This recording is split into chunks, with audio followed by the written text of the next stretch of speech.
on the Team 980, always live as well on the free Odyssey app. Hope you are having a fantastic Friday. Of course, we're streaming live on YouTube at the Team 980 as well. The Odyssey app, all the things, all the places, all ready to go here on this football Friday. We are loaded up in terms of guests. We got Damon Amendolara. We got Tiki Barber is going to join the show later on 6:30 tonight, so make sure you set a reminder for that. He is on the call for CBS this weekend with Matt Ryan and our guy Andrew Catalan. So that crew's on the call for the second time this year. Our pleasure to welcome Tiki to the show a little bit later. But on Fridays, we always get started with our keys to the game. Keys to the game brought to you by nobody, except for, Anthony and I's brains. And I think game flow is going to be a big key to the game this weekend. This is a very different game than the Bears wanted to play. The Bears at this point, with where they are with Fields and where they are with, DJ Moore and some of their playmakers, like they want to get up and down. Like they want to take some shots because they're a bit of an all or nothing team. They know that they're not good enough to just, hey, let's see if we can get big, or to see if we can drive down the field and not pick up a holding call, not throw a pick, not do something silly. So they're just going to take shots, and they dialed them up, and they hit a couple of big ones, and all of a sudden the Commanders were chasing the game. The Atlanta Falcons are not that team, and I think that plays well into the Commanders. Like the Commanders would like to be the faster of the two teams, and I do wonder if there are some opportunities that present themselves for EB and company to take some shots and try to push the tempo of this game to be a little bit faster. Let's get some more possessions. Let's see what happens if Desmond Ridder has to drop back a little bit more. Because the closer this game is for longer, the slower it is, the more plays and possessions, or the fewer plays and possessions that get going, I think the more it sways into Atlanta's favor. They are a team that can go out and execute. They don't ask their guys to do too much, and they're really good at the very few things that they try to do. Like they run outside zone, they run toss crack, they run some inside stuff, and then they run play action off of it. And they have a very simplistic formula that they just try to nail the execution on, and thus their guys are really good at it. And so how do you make sure that you get the speed and tempo of the game to be where you want it if you're the Commanders, which to me is sped up a little bit faster, and the higher the output, even if you get in a bit of a shootout, I trust this team in a shootout with their firepower, their quarterback, their offensive coordinator, their comfort level with a more up-tempo game than I do the Atlanta Falcons. Plus, if you start to get into a more of a passing game, that's when I think Chase Young and Montez Sweat and his D-line are at a much bigger advantage than if they're trying to defend the run all day. They are good run defenders, although they've given up some stuff this year, but they are definitely better when they can pin their ears back. And we've seen that at times, right? Denver had to, after they got out to a monster lead, had to drop Russell Wilson back a bunch, and that's where you saw some of the efficacy of this defensive line. There have been stretches in other games where they have been ahead, and they're able, even the Eagles game, like they started to get a little bit of pressure because Jalen's got to drop back a little bit more, and ultimately the Eagles have the best O-line in football, and they blocked it up enough, but you got some pressures there. Chicago, not so much. They're able to get the ball out quicker, and they're ahead in the game from the opening drive, and you don't get the pressure that you'd like on Fields because you're off balance all the time and expecting run. So I think that for this Washington defense, the best thing that can happen is, like, you get the ball. I don't say you have to get the ball first. Like, if you win the toss, you always defer to the second half. That's just smart ball. You have the chance to double up at the end of the half into the second. But, like, when you get the ball on your opening drive, hopefully you're coming off of a stop. Can you get out ahead and make the Atlanta Falcons chase the game a little bit? Anthony, you've been fighting a good fight with your light, and you're just going to apparently sit in darkness over there today.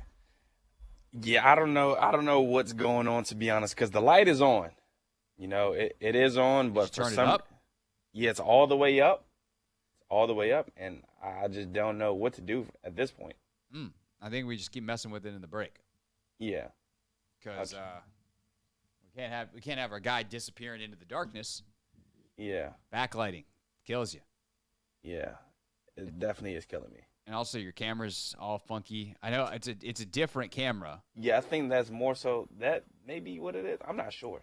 But I think we could fix that. Yeah, that's whatever you just. Oh, hey, look.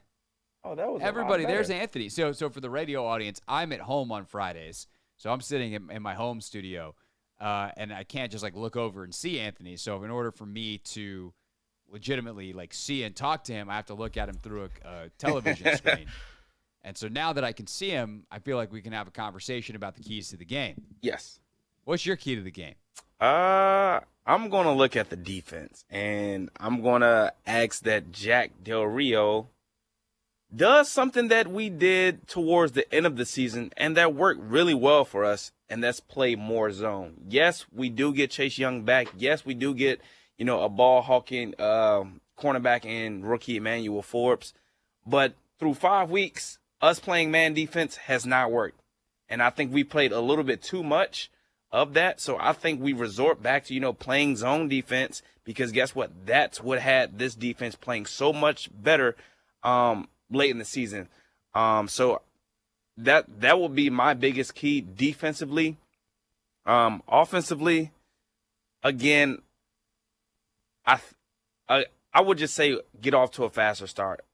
And I think that's so cliche because, Jack has preached that to the defense. EB has preached that to the offense as well. But if we don't want to, play from behind, if we want to be able to, dictate the pace of the game, it's going to start on the offensive side of the ball. So, again, being able to use some of the quick game, being able to, get Brian Robinson more involved early, I think it's going to bode well for the team, and we won't have to consider playing from behind. Yeah, it's so funny because Logan clowns me for this all the time, so I'm gonna in return not clown you, but I'm gonna call you on it because it's like start fast. Okay, well, yeah, what does that mean? Yeah, like how do you start fast is always the question, right? Because no one wants to start slow on purpose, like we're gonna lull them into a false sense of security. Like, no, that's never a strategy. It's just how do you do that? But I think you gave some good insight on the back half of it, which is why I won't clown you for it. I'll just highlight the good stuff you said of like, can you get the quick game going? Can you get Brian Robinson going? Can you make the game feel fast because you have these quick, short bursts? And can you execute without committing penalties on a longer drive, but that has a little bit of tempo? Like, I might even go tempo. Like, that's I might even go we haven't seen it. No huddle. I like it. But, we have all these ideas, and it's like, well, Eric Bieniemy is really smart. Maybe there's a reason they haven't used him. And Logan and I actually, earlier today, we did our first ever podcast hit on another podcast together, which was really fun. Our guy, Big Doug, had us on. And one of the things that we talked about on there is how, Doug asked us about motion and the fact that they're not using a ton of it. And it's like, well, that's probably because Sam's a younger quarterback. And some quarterbacks don't really like motion that much, and especially if you're a young guy, like you just kind of want to sit back in the gun and see what's there. Like when you send a guy in motion, the defense starts moving around, your picture gets all muddy, you're not exactly you don't like have a good pre-snap read. Once you get to be Mahomes and you can see through every disguise, then fine. Or Manning or one of these guys, like you use motions and stuff to mess with defenses. But even like Aaron Rodgers, for as great as he is at reading a defense, where he, there's these legendary stories that he'll point out and be like, you're coming, you're not, quit faking that. Like he taunted guys and it was hilarious, some of the stories. Too bad that he sucks now. But he doesn't like motion. He likes to be able to decipher the picture ahead of him. And it seems like that is where, at least in his progression for his career, where Sam is. So I think there's this idea that like the whole playbook is in for Sam, and the truth is like it's not. So how do you utilize the limited amount of stuff that you have and how you can dress it up to get better results quicker in the game? We always start with our keys to the game and what's at stake. We'll discuss the second part of that next. What is at stake on Sunday for the Commanders? I have one word in mind. I'll tell you what it is next. It's a Hoffman Show on the Team 980 and always live on the free Odyssey app.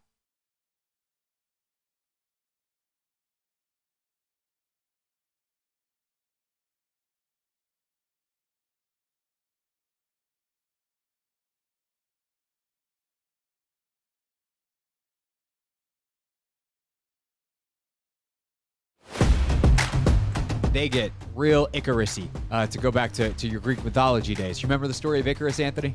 Not quite, Frank. What do they teach you at Georgetown Prep? Icarus, the guy who flies too close to the sun. Nope. What do they teach you at Georgetown? Anthony, I think you just put your job at risk at Georgetown Prep. Why? There's no way that they did not teach you the story of Icarus at Georgetown Prep. We actually did a lot of Greek mythology, but we didn't talk about Icarus flying too close to the sun. Yes, you did. You don't remember it. I feel very confident. Who can we call It's okay. at Prep I'm to ask confirm my kids this? I mean, I will just do that right now, actually. Okay. I would like you to ask someone of authority. Do we teach about Icarus? 2 hours later. Did we ever check in on that, Anthony? Yeah, my classmates actually texted me and said, yeah, we've done it. Okay. Yeah, we'll have to figure out where you were on that day of class at a later date. You're right.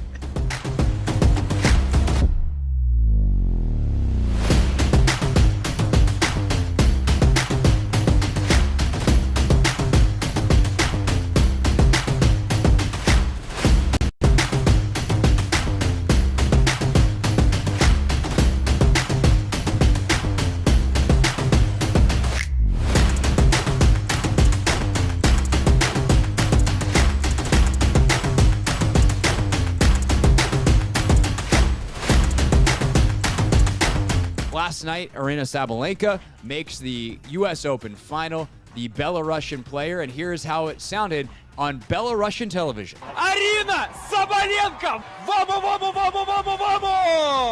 Что Арина недостойна звания первой ракетки мира. Yeah. Получите! Распишитесь! Oh, yeah. Rising up! Back on the street! Did my time, took my chances! When the distance, now I'm back on my feet. Just a man and his will to survive. So many times it happens too fast. Oh, You change your passion for glory.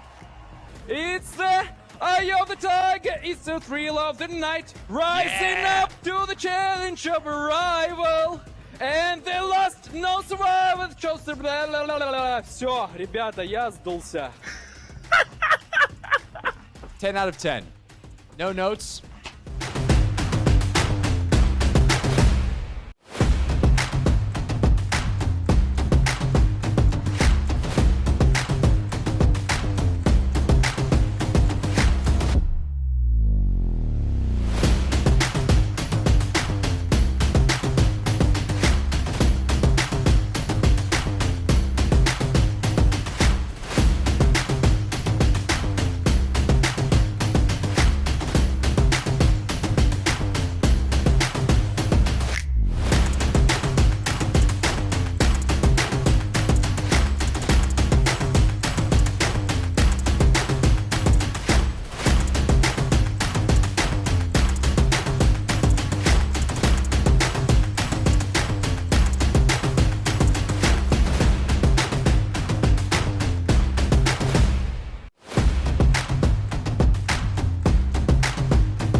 The Hoffman Show on the Team 980, always live as well on the free Odyssey app and streaming live on YouTube at the Team 980. Look at our keys to the game and what's at stake for the Commanders this weekend to start this Friday show before Damon Amendolara joins us for his weekly visit, of course, now with SiriusXM, a longtime CBS Sports Radio host. He joins us at 4:30. But Anthony, I said that I got one word in terms of what's at stake for the Commanders this weekend. My word is trust. And what I mean is the trust that they are going to be competitive. And obviously, I don't want to say like they got to win to get that trust back, but they got to at the very least prove that they're not going to do what they did Thursday night. Like, you got to make sure if you're at Washington, and I'm thinking about this from like a macro level, like at Josh Harris level, I just can't have a team that's not competitive. We put so much into this, I mean, financially, obviously, but also over the last 8 weeks to be like, we gotta professionalize this operation. And, there's things changing around the locker room. I saw Nikki Javala tweet out that there's like new leather chairs all over the locker room with like the Washington logo. And like they're making these incremental changes around FedEx Field. There's like all kinds of stuff that's happening as much as they can, as fast as they can, while understanding that there are extreme limits on what they can do during the season. And the football operation has got to, at the very least, inspire enough confidence, enough interest from fans that stuff is worth it for some kind of short-term gain. That it's not all just, we'll try again in the offseason. I do think that if all of a sudden this season becomes very lost very quickly, there is definitively going to be fans that check out, and then by the time next year rolls around, whether that's via a new head coach, new quarterback, and I'm not advocating specifically for any of those things. I certainly, my thoughts on both are well known at this point. I don't think Ron will be here long term. And I think that Sam's got a real chance to be a really good player. But whatever it is that brings the new excitement, whatever it is that is the new regime here, or Bieniemy taking over, if that gets people excited, like there will be people that just say, I'm not going to waste my emotional energy or my money this year on this team. Not with these guys in charge. Wake me up when the season's over. I want to know who they draft. I want to know who they do, all that stuff off season. Holler at me. But I think Sunday is a step to like regain the trust that like, hey, yeah, that Thursday night thing, that was ugly. But that's not who we are. That was an aberration caused by a litany of circumstances. And that's what I think is at stake on Sunday. I think it's a great word, just quite simply because a lot of people did kind of overreact. And I think they were in their right mind to do so, considering at that point, that it's not an overreaction, is it? They reacted strongly with merit. Yeah, I mean, just because the loss to Chicago is seen by everybody as one of the worst losses in Ron Rivera's tenure here. So I think, going out there performing well against the Falcons is going to be able to allow fans to, sort of kind of regain some trust. Again, Philly's already a sellout our next home game in 2 weeks. So I still think we still have some fans that, still optimistic about how the season can turn. But it's just more so that loss was sour. And the fact that, it was 10 almost, when they play again, it'll be 10 days. The fact that we had to, sit in that loss for so long. So I think it'll be a breath of fresh air, essentially. Yeah, I saw the sellout thing, and I don't know what to make of it because Philly fans, like, it's just a really easy commute. Yeah. Like, it's just not that far. And, like, Philly fans have traveled in the past. It's a great fan base. It's an easy trip. Whether you take the train down, whether you drive down, like, it is just a really easy trip. Like, the only easier one, obviously, for fans to get here is Baltimore. And thus, if fans can go to a game and, it might be easier to get tickets to FedEx, frankly, than it is to Lincoln Financial Field. The Eagles have been really good for a long time. And if you're willing to drive a couple of hours and pay a little less money in ticket price, like, maybe this is actually the game to go to, especially if you're on, like, the southern part of the Eagles fan base. Like, if you're a Delaware person, South Philly or south of Philly, maybe this is the way to go about it. But even when they've had Eagles fans infiltrate FedEx in the past, it hasn't been a sellout. Clearly, there will be a large number of Commanders fans there, and they haven't had a sellout in years, and they're now going to be 4 for 4. Yep. So I do think that's like a good, healthy indicator under the hood, if you will, and it does put to rest some of the nonsense, what I think was nonsense earlier this week. And again, I'm not gonna take another reporter's reporting and trash it unless I think it's like really heinously bad. But like, I'm sure Josina Anderson talked to people that were worried about the ticket sales. I just didn't think the worry was valid, not the reporting. I don't think the substance of it, there's anything to really worry about.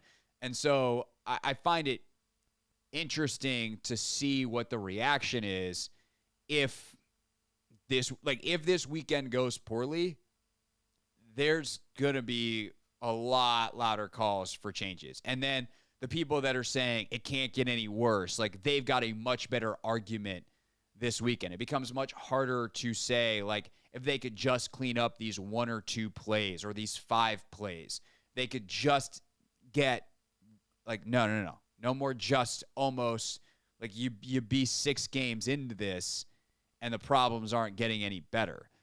On the flip side of it, if they come out, and especially if they play well, like if they come out and I don't think they're going to blow Atlanta out in any way, in part because, again, the game flow, the game style that Atlanta wants to play, like they would have to have some like fumbles, touchdown, or fumbles, like a pick six, like something really, really dramatic happen for them to get blown out. But if there's also a world where like Washington controls the game, they get up 7-0, Atlanta kicks a field goal, they go back down, score again, it's 10-3, and kind of from there, they swap drives. Eventually, Washington kicks another field goal, and the final score winds up being, 21-10, 21-14, and it's not like some mega lopsided score line, but Washington controls the entire game.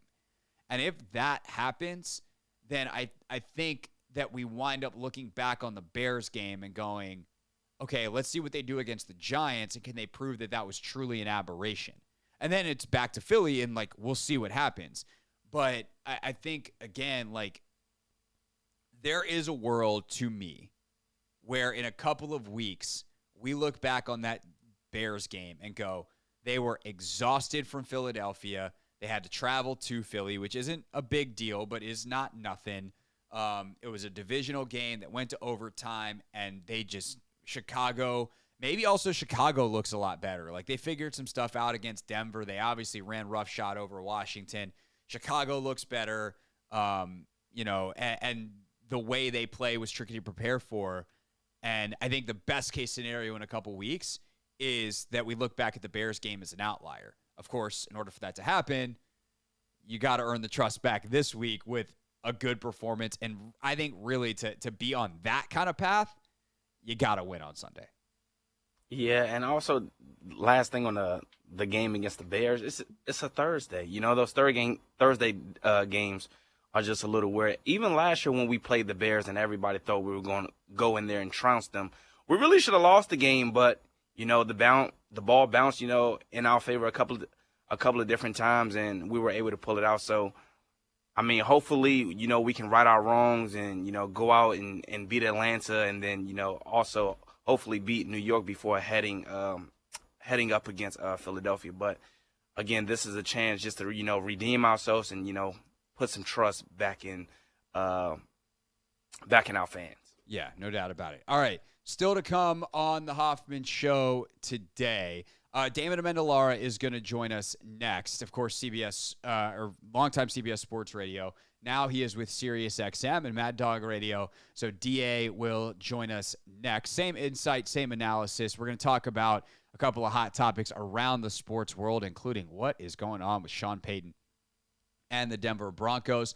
You're getting a preview of the Falcons offense versus this Washington defense at 5 o'clock and Not My Beat. We'll go around the NFL at 5:30. And again, do not miss Tiki Barber to close out the show, 6:30 here on the Hoffman Show on the Team 980 and always live as well on the free Odyssey app. The Washington Wizards play here. The Team 980 and the Odyssey app. Join the Team 980 on Saturday, October 21st at Freedom Plaza for the Race for Every Child. Walk or run the 5K or Kids Dash to support Children's National Hospital patients and families. Visit raceforeverychild.org to register or donate.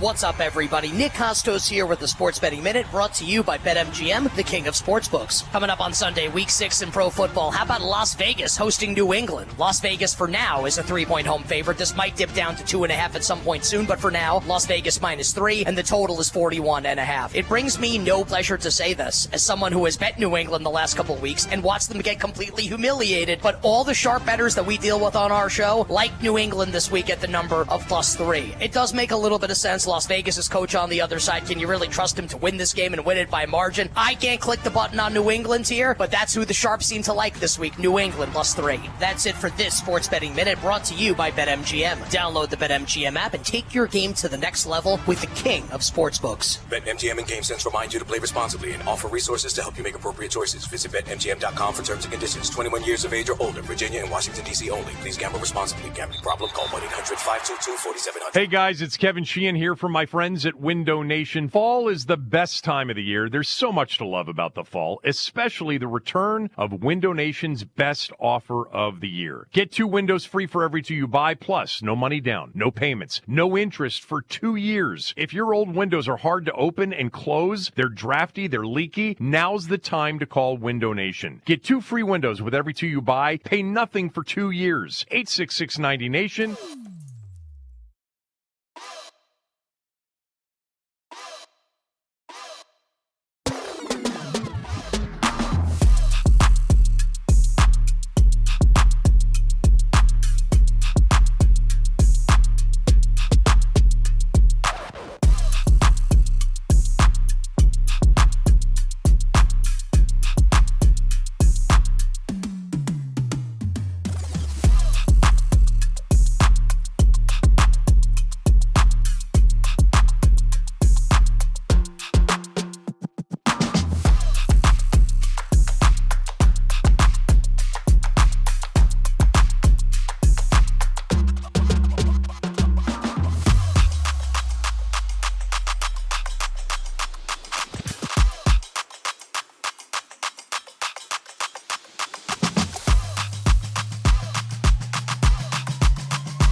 It's the Hoffman Show. We're on the Team 980. Always live as well on the free Odyssey app. Anthony, you look perplexed over there. Still not picking up? Yeah, I gotta hit him back one more time. Here, I'm just gonna tell him to call us. All right, David Mendelara is going to join us. We're in contact with DA, just we can't get the phone call to connect. So we'll have David Mendelara join us in just a second. And we're going to start with DA. Is something that I think was kind of interesting. It caught my eye, one of the headlines earlier today. Like, very few people have obviously benefited in the last 6 months, let's say, of the popularity of college football more than Deion Sanders. And yet Deion, the other day, or this week, as his team is set to play at 10 o'clock Eastern time tonight, 9 o'clock local there in Colorado, is going to be on this primetime game. And he's like, this is dumb. I hate it. I hate these late kickoffs. It's ridiculous. And it is something that I have long thought about. And it's just even as a reporter or as a fan, like when you have these late kickoffs, it is a really long day. And it's not good for the athletes. It's not good for anybody but television and those of us that sit on the couch and watch it. It's not even good if you're going to the game. And it's really the first time I've ever heard a major player call someone out on it. With that, we bring in Damon Amendolara from SiriusXM Mad Dog Radio. The DA show is now live 6 to 9 a.m. each and every morning. And DA, I do want to know how the first week of shows at SiriusXM went, but I'm already mid-thought here, so we'll just dive right in. Like, what'd you make of Deion kind of calling out college football for the greed of these late kickoffs? And we see it during basketball season especially, like these television window design games that otherwise would never get played at these times. Yeah, he's right. He's right to gripe that the kickoffs don't make any sense from a team standpoint or from a fan standpoint. I mean, that Colorado State game went deep into the night. Those West Coast teams will regularly play AM kickoff times, 10 a.m. local time, 11 a.m. local time if they need to get it into the noon Eastern window. And in this case, it's going to be a really late kick for them to satisfy that late kickoff window for the television package. So I understand why he's upset. At the same time, I mean, this is the bit with playing college football. Ask your chancellors, ask your athletic directors, ask your school presidents why they agree to allow the television networks to dictate all of these things. It's because the TV networks pay them a lot of money. So it's not a mystery why this happens. Once those schools engage in the television deals, then the television networks tell them when they're going to play to satisfy their windows. And Deion can gripe about all he wants, and he can talk about how he wants to get out of the Pac-12 and he can't wait to leave. If he thinks it's going to be any different in the Big 12, he's sadly mistaken, and it's not going to be any different anywhere that he coaches. This is just what college football is today.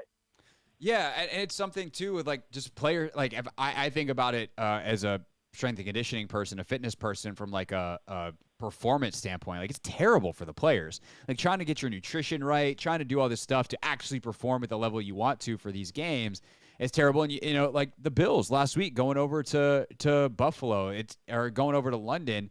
Apparently some of the sports science now says like the shorter time you're there, the better. I don't know that I fully buy that. Certainly didn't look like the Bills were all together there. But, you know, and things happen in football. I'm not blaming the injuries that they suffered in London on the fact that they were there on short rest, but it's pretty clear when you're fatigued, you're more likely to get hurt, and it certainly didn't help anything. And I wonder, you know, between like what Deion's talking about, between the London travel, with the Kelsey brothers blasting the NFL and many others for using the artificial turf, like at what point does the player safety element and the fact that you're hurting the literal product, the players, override some of the fact that you could make a little bit more money by doing thing X or thing Y?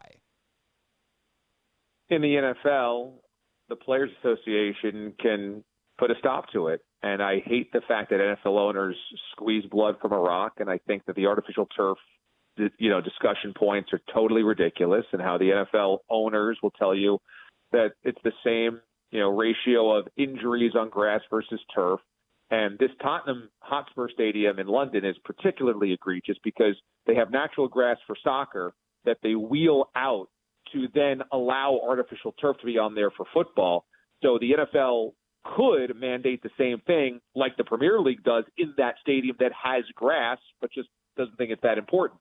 So I've got huge problems with it. But at least the NFLPA has negotiations every 5 to 10 years when a new contract comes together, a CBA, and they can mandate it. So I'm glad players are upset, but it is time for them to say this is one of the things that are non-negotiable. We have to get this into our next CBA. For college football players, they're at much less of a leverage point. They're disadvantaged because they don't get to negotiate their working conditions. And this will only change if programs negotiate this into the television deals and say, you don't get to dictate whenever we play. We get to dictate whenever we play, and you will take the games that you want out of our time slots. But do we ever think that's going to happen? And, are schools ever going to say we shouldn't play too early or we shouldn't play too late based on injury when these players come and go every year now with transfer portals and things like that? There's no way. So we might be able to change working conditions when it comes to the NFL. I don't think there's any chance things like that ever change in college football. It's almost like the NCAA being like the most toothless regulatory body that doesn't do any regulation is a bad thing, Damon. I'm starting to think that might be a conclusion. Here. You might be onto something, Hoff. How was the first week of shows at the new digs? First 2 weeks, dude. First 2 we weeks. just wrapped That's up right. week 2. This is 2 weeks because we didn't talk last week.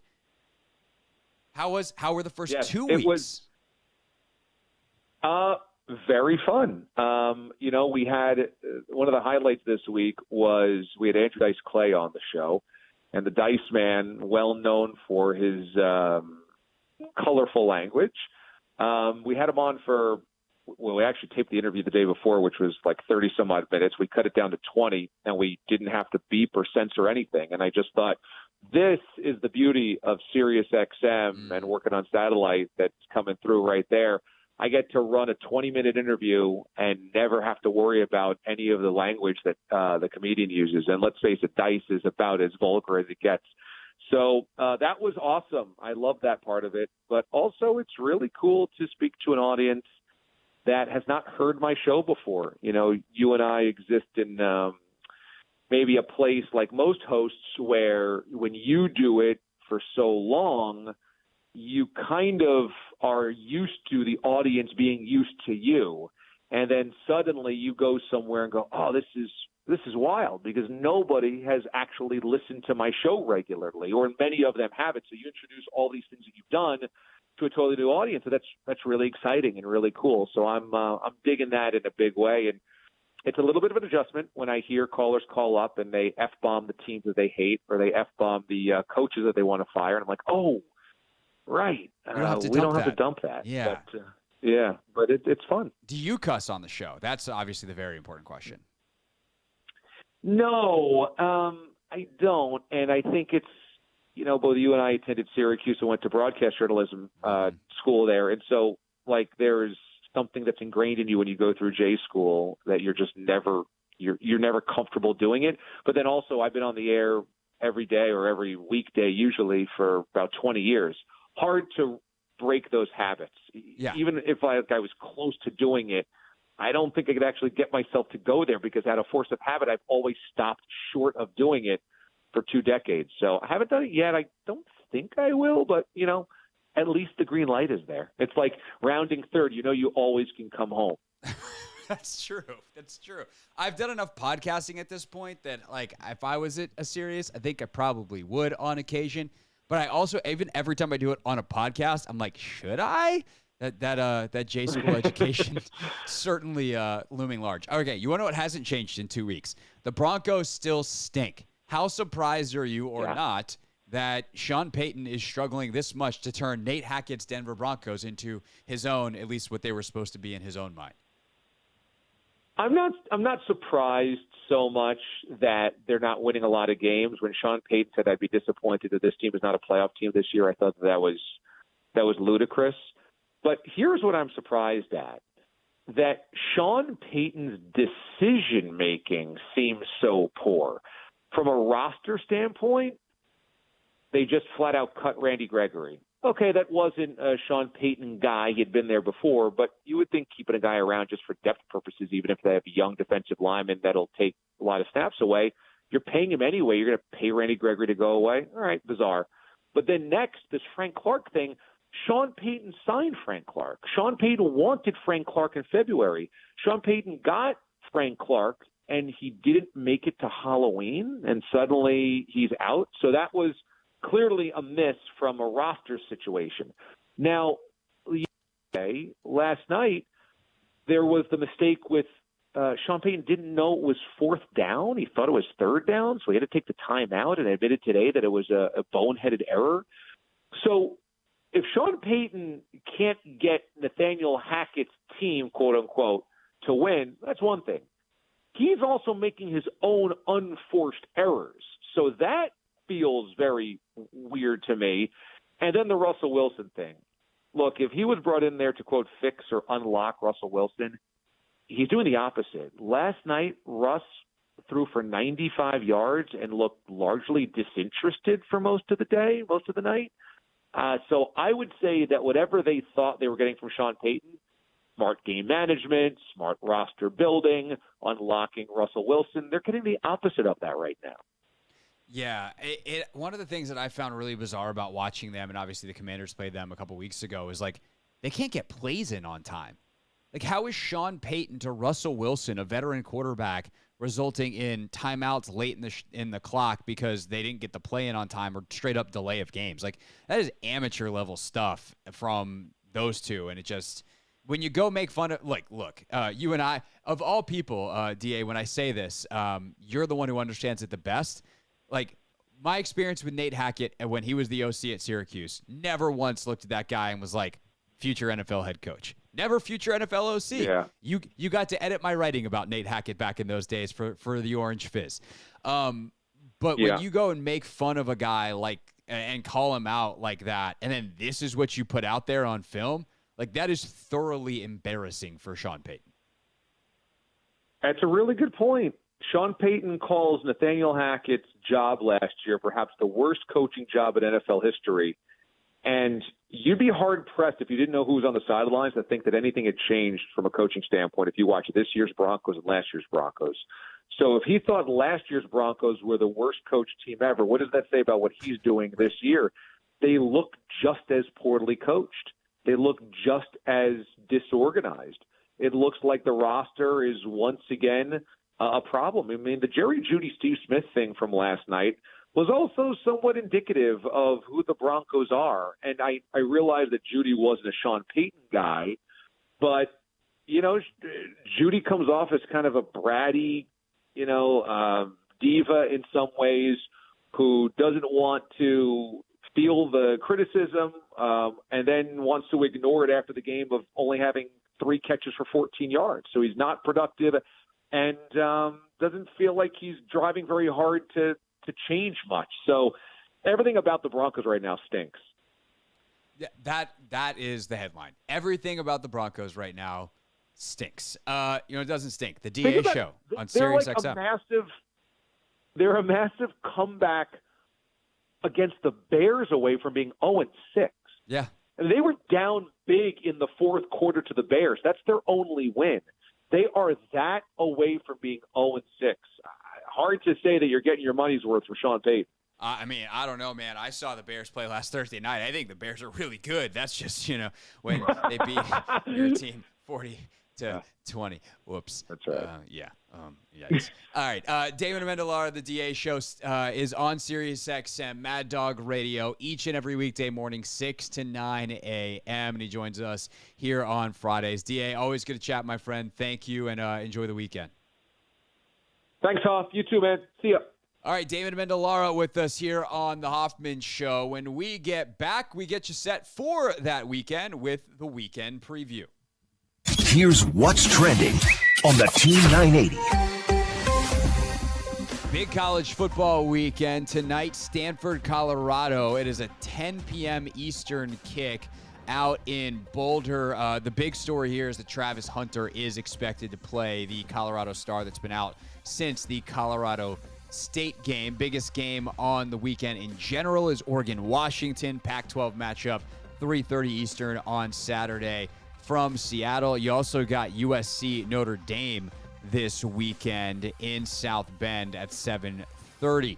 James Harden spoke for the first time at Sixers camp today. He said his relationship with basketball president Daryl Morey, still beyond repair. However, he's going to continue to play for right now. Just says that he doesn't trust Morey and that he ultimately wanted to retire a Sixer, and then the Sixers didn't have that in the plans. That is what's trending. I'm Craig Hoffman on the Team 980.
Friday edition of the Hoffman Show on the Team 980, always live as well on the free Odyssey app. More Falcons Commanders preview coming up at the top of the hour. Right now, though, let's look at what else happened, or not what else happened this weekend. That's what we do on Mondays, or Tuesdays. We take a look on Fridays at what's going to happen this weekend, our weekend preview. Anthony, brought to you by...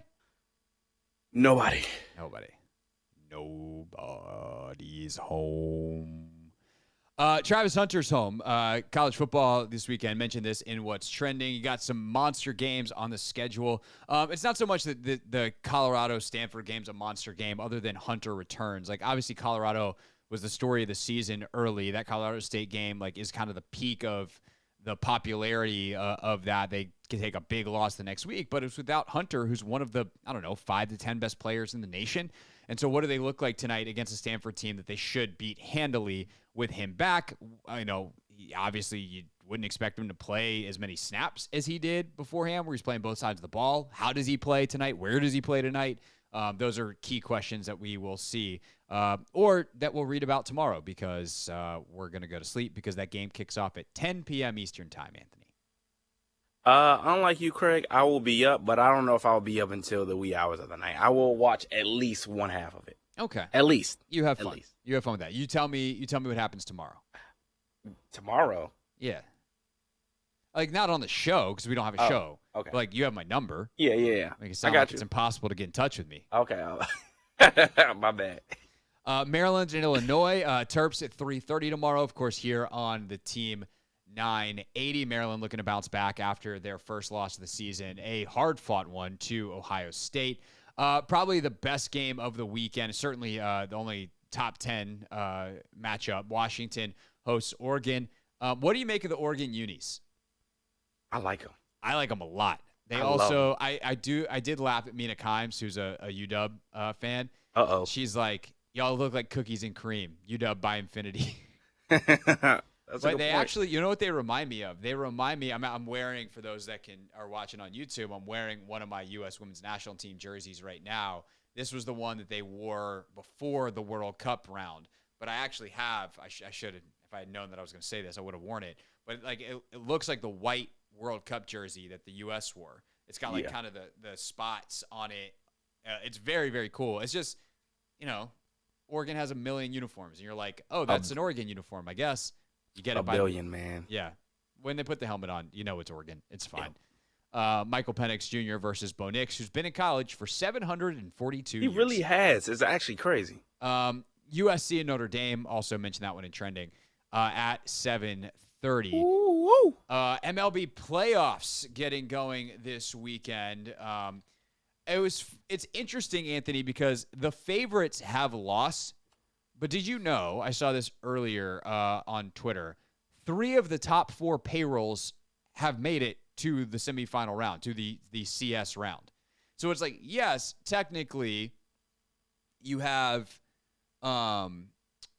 you had the Dodgers lose, the Orioles, like you had these 100-win team, the Braves, these behemoths lose.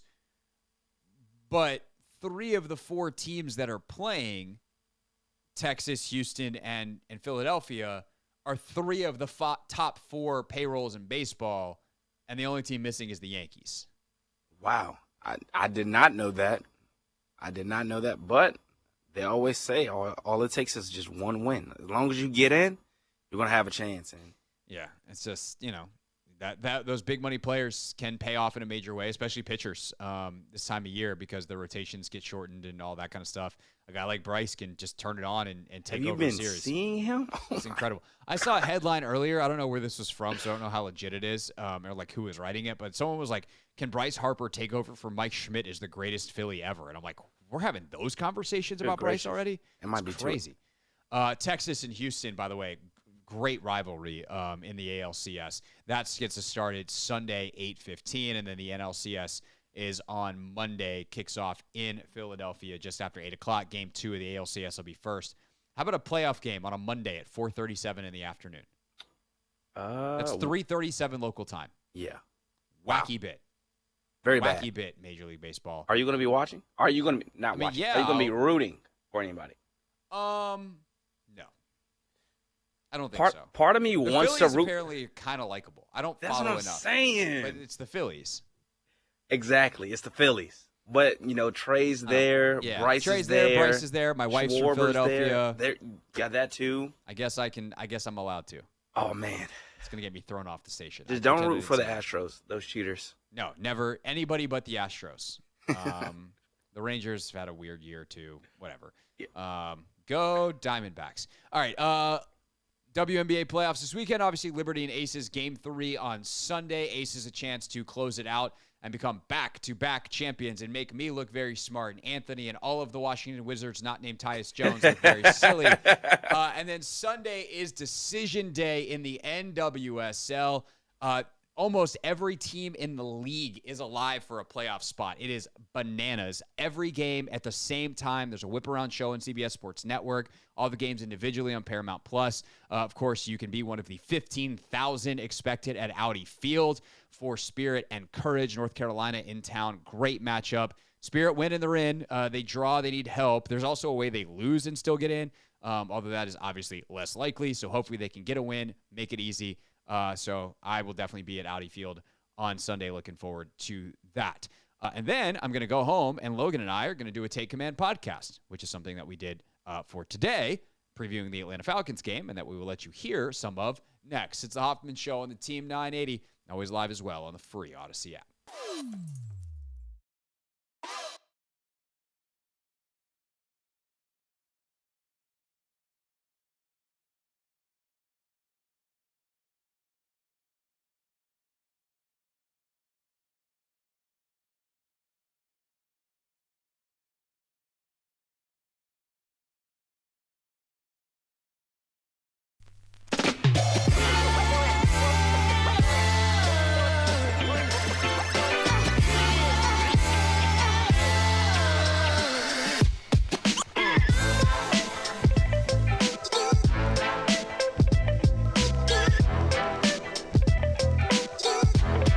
Fortier, how are you, and are you using the headphones that I sent you? I am using the headphones that you sent me, so I'll not be pulled over. And I got to tell you, man, seeing the craziness coming out of Chicago today with the Justin Fields comment, with the DC abruptly resigning, it's just like giving me flashbacks to what this team used to be like. And I'm like, wow, I'm talking about football in a stadium? That feels odd. Right. One, God, this call quality is just exceptional. So just, I got to say, I'm going to send you a clip later just so you can hear how clear you are. Two, we actually, so earlier in the show, we did a segment called This, That, and the Other Thing, and we wound up putting the Bears stuff in that. And yeah, it felt very oddly familiar, but also safely distant, which I think is good. All right, we got a lot to get to and not a lot of time. So first, let's... Yes. James Smith-Williams just pulled up and honked at me. I'm on the radio with Craig Hoffman right now. Do you want to say something? What's up, James? How you doing, man? What's up, James? Although you probably can't hear it because this is just in Sam's headphones. Quick. Craig, how you doing, man? I'm good. Feeling good. Just talking to Sam. Last time we did a hit with Sam, he put Matt Paris and Ben Standing on, so this is an upgrade. Way better. Yeah, way better. Yeah. Definitely an upgrade. All right, let's make sure nobody gets in trouble here. All right, James, drive home safely. Thank you. You have a good one. All right, goodbye. James Smith-Williams, everybody.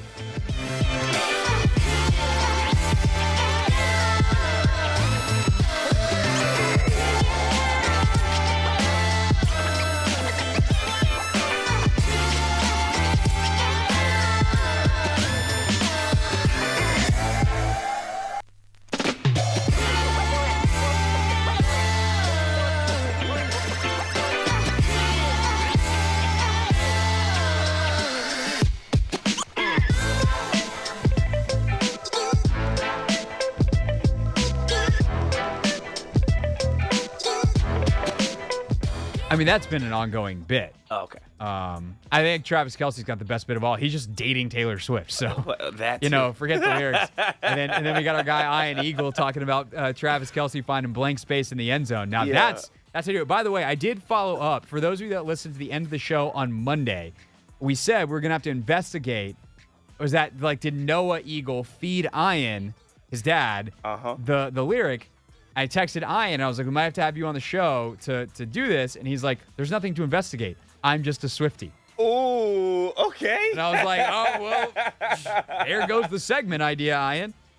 Did you see Jason Kelsey confirm the rumors, though? Yes, he kind of did on WIP today, which is very silly. Jason, your podcast is very good and very successful. If you're going to confirm the biggest rumor in the celebrity world, exactly, don't do it on, do it on a radio show, obviously. Don't do it on a radio show. Do it on your own podcast, you moron. Uh-huh.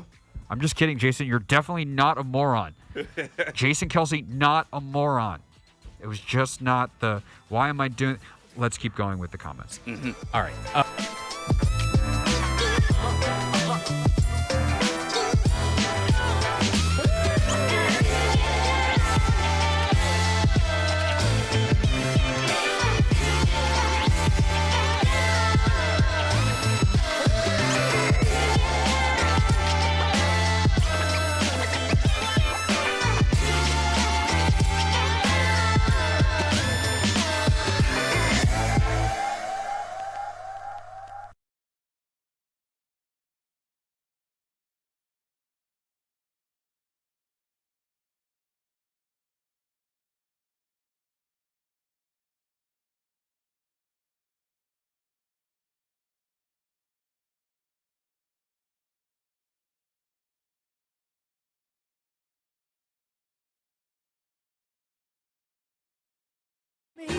It's the Hoffman Show. We're on the Team 980, always live as well on the free Odyssey app. We go around the NFL at 5:30. Our pick six at 6, and Tiki Barber, CBS Sports, joins us coming up at 6:30. Right now, though, it is time for Not My Beat. Anthony, let's actually play the Not My Beat stinger today because we definitely forgot earlier this week.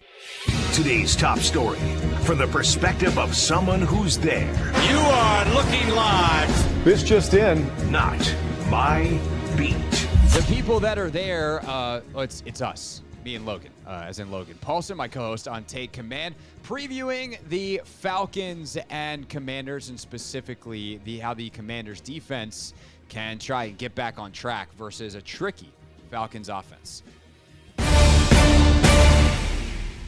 Take Command podcast from Odyssey Sports. Logan Paulson there, Craig Hoffman here. Make sure you are subscribed on your favorite podcast platform. If you're a listener, Apple Podcasts, Spotify, wherever you're listening right now. Of course, on YouTube, full episodes at 1067 The Fan. And I post some clips at Craig Hoffman as well. All right, Logan, let's get into the Atlanta Falcons and Falcons offense that looked a lot better last week. Like I would say, coming out of that Chicago game, everyone's like, oh, dang, this sucks. But hey, opportunity for a get-right game against the Falcons because they're not very good offensively. And they then went out on that Sunday and had their best performance of the year. It is a very unique team schematically. Sure. Fortunately, the Commanders have played them multiple years in a row, which I guess is probably helpful. But they haven't played them with Bijan yet. And all of a sudden they got a brand new toy at running back who does a lot more than just run the football. Sure. So I'd say that high level, I think that the Atlanta Falcons are basically the San Francisco 49ers, just to give you like a comparison. And obviously stylistically, just before anybody goes nuts in the comments, stylistically, they are the San Francisco 49ers, obviously not talent-wise. Yeah, they're not the same talent. They don't have the same level of coach. But in terms of what they want to be, they're going to be an outside zone team. They're going to run play action. They're going to run keepers. They're going to find ways to get their unique skill position players the ball in specific situations. Now, they don't have the same like yards after the catch ability that they've cultivated in San Francisco. Obviously, in San Francisco, they got Ayuk, they got Samuel, they got McCaffrey. They got these kind of this plethora of guys that can catch the ball and make something happen. This skill position group is kind of drastically different, I would say. They've got big, tall, physical receivers like Matt Collins, like everyone's seen that video of him on Instagram. Like he looks like a defensive end. He's a big man who's physical, special teams ace, tough guy. Drake London, big, great short area quickness, great at 50-50 contested catches. Kyle Pitts, kind of that freak unicorn, big, huge man who can run really well. Like that is what their skill position group is. And then you got Bijan Robinson, Algiers, Cordell Patterson will be back this week, a big physical athletic guy who again kind of fits more in that San Francisco mold of a guy who can create something after the catch. But that's kind of what you're looking at. And the whole offense stems off the running game, stems off the play action, stems off the keepers, stems off moving the pocket and finding creative ways to get those playmakers the football. They are, again, I said they're San Francisco. They are San Francisco without a guy who can distribute the football like Brock Purdy. That is the biggest difference right now. And I think last week you saw for the first time Desmond Ridder kind of lean into that role a little bit more and distribute the football better. Get the ball to Kyle Pitts. He was 70 for 71 or 75, something like that. Drake London, I think, was 6 for 85, with a touchdown late in the game to seal the deal. Like, he was giving those guys opportunities in good situations. I will say, despite him playing so well, he gives you opportunities to intercept the football. He makes bad decisions. He puts it in tight windows. But they don't leverage him too much. They don't leverage him too much in terms of having to make decisions all the time. I will say, when you watch that Houston game, Houston, man, they are flying around defensively. Like, that D'Amico Ryans San Francisco defense is awesome. They do a great job of like wide nines, running to the football, physical, aggressive, all that kind of stuff. And they were able to stop the run, and they put the ball in Desmond Ridder's hands. But I will say, this is maybe the most important thing about the Falcons, if there's all this information we just dropped, is Houston was never able to change the game flow. And what I mean by that is they were never able to put them in a situation where they're down 2 scores and they needed to stop running the ball. So they were able to run the ball for all 4 quarters, even though it wasn't the most efficient thing ever. And they were able to kind of stay within in the pocket of what they wanted to be from a play action standpoint, which again makes easier throws and easier opportunities for Desmond Ridder. Like, that is what this offense is, and it goes as Desmond Ridder goes. So if you can confuse him, if you can disguise stuff, if you can put him under pressure, like, you're going to have an awesome day. Yeah, there's part of me that's excited because Desmond Ridder had maybe the best day of his career, and it's like, I don't think he just like had it click and he's awesome now. Yeah. Like, not that he was incredible last week, but like, I'm just like, oh, well, if he returns back to life this week, like, maybe this is the turnover game for the Commanders. Yeah. Maybe there's some opportunities. And obviously we're going to see, Percy Butler's going to be out there. Quan Martin's going to be out there. And actually, I want to ask you something about Quan and Forbes on the field together. Don't let me forget that before we get done with this segment. But I think that the score thing is huge. Like, in this game, your offense is your best defense. If Sam Howell and company can get going on a fast start and put some pressure on Desmond Ridder and this offense to score, that's huge. But the problem is, early in games, I mean, Denver, obviously Chicago, like, part of the reason some of these teams have gotten going offensively is because they've been able to run the football. And especially they've been able to get to the edge on some of these bigger plays. And like, against an outside zone team, that's kind of terrifying. Like, this is a big Cody Barton, Jamin Davis game. It's a big Chase Young versus the run game. I have concerns there. And I think that's rightfully so. I think they're a team that they live and die. They live and die by the sword. And what I mean by that, like, teams that run the football, like, as part of their identity, are always dangerous to run the football because they can run outside zone. They can run toss crack. Toss crack has absolutely murdered this team. Look at the Bills game. Look at the Broncos Can we break down how they defend toss crack and why it's been so hard for them to do? Like, what are they trying to do and what's been the miss? So basically what I'd say is that obviously the Commanders, they run a 4-down front, right? And so when you're running a 4-down front, you have 4 guys to defend. If you just have 5 offensive linemen, there's 5 gaps. And so what you're doing in this situation, and what the Commanders do, is let's start with Houston. Houston does a really good job because they have these crash nines. They have these wide 9 techniques. They kind of blow back the edge. So those guys, they're like 2-gapping, but by being hyper aggressive, because basically you're compressing the edge enough that you're closing the C gap, so the gap inside the tight end, for example, while also maintaining control of the D gap. According to stuff that Jack has said, and I've talked to people about this defense, that is what they want to do here, but it doesn't play the same way because they ask the defensive end to be a little bit more of a read player. So instead of getting these dramatic vertical edges that box the run back in, and when you listen to the play caller series, like, that's one of the reasons D'Amico Ryans and that defense went to a wide 9. And I mentioned D'Amico Ryans because he was in San Francisco when all this defensive innovation was going on, because it boxes the offense in. And so if you are going to get a toss crack and that guy's bulleting up the field, it forces the to bubble in a nice way. Right. And he's starting in a wide 9. He's starting from a wider space than the Commanders line it up as like a 6 technique right on the outside shoulder of the tackle. And I think they call it a wide 9, but to me, it's not wide. It's like you're really tight. And so that does allow you some flexibility in terms of being able to compress an edge, double gap, like play the inside gap and the outside gap. But I'm also like, if you're going to play a wide 9, play a wide 9. Look at what Cleveland's doing, like with Myles Garrett. Like they do a great job of just saying, hey, go get the football. And one of the keys of a wide 9 is you're stopping the run on the way to the passer. And I feel like when you watch teams that are really good at it, watch San Francisco, watch Houston, watch Cleveland, it looks different than the Commanders defense. So I feel like they're kind of in this in between where they're not playing a true 6 a true read 6 like you alluded to, but they're not playing a true crash 9.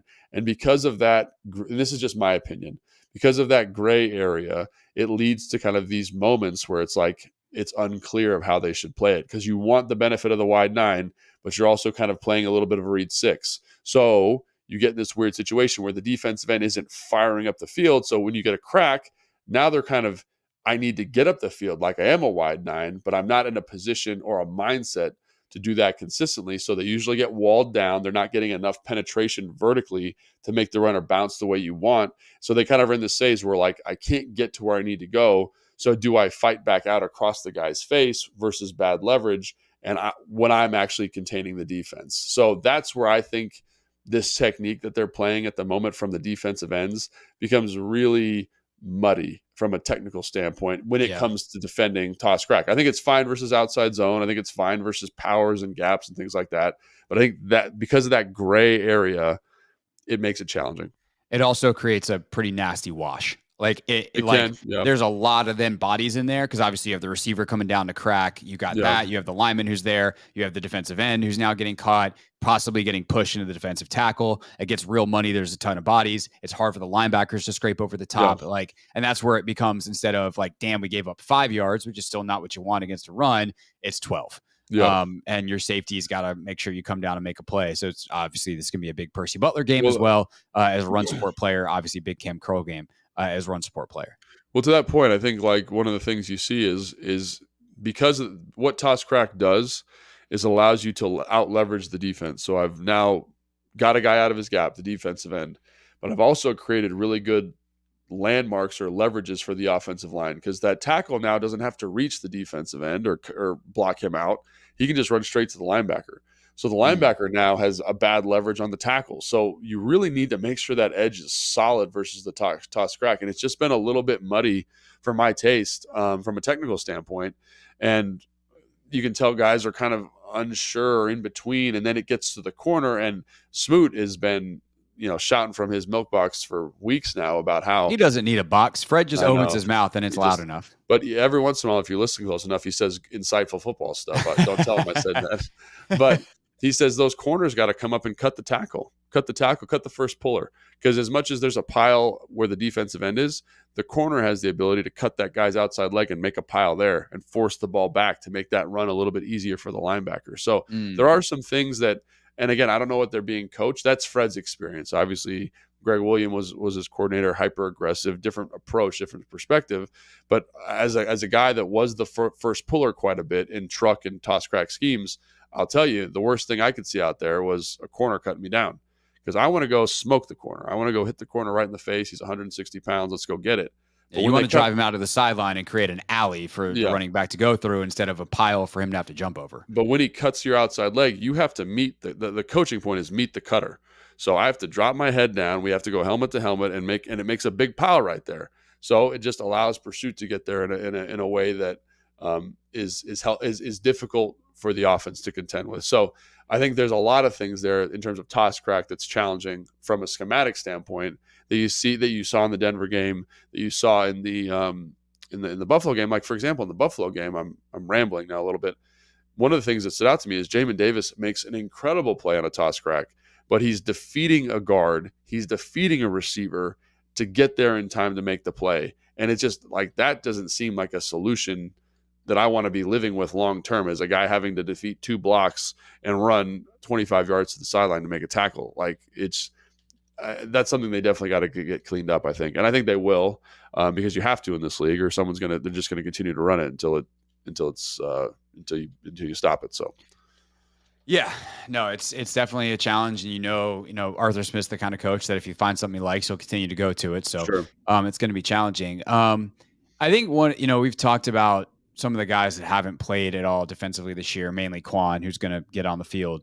I do wonder if there's any struggle in this game, considering the opponent. If we see any David Mayo, that could be an interesting thing, kind of to watch. A guy who's very, we've talked about David Mayo is a really good football player who got born at the wrong time. If he's playing in 2004, like David Mayo is like, man, what a great middle linebacker. Yeah.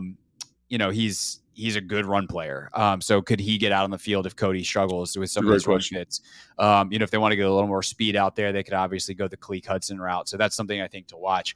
The question I wanted to ask about Quan and Emmanuel, though, Wednesday practice, which is all we have to go on. For those that don't know, we record this on Thursday mornings, comes out Thursday afternoon, Friday morning.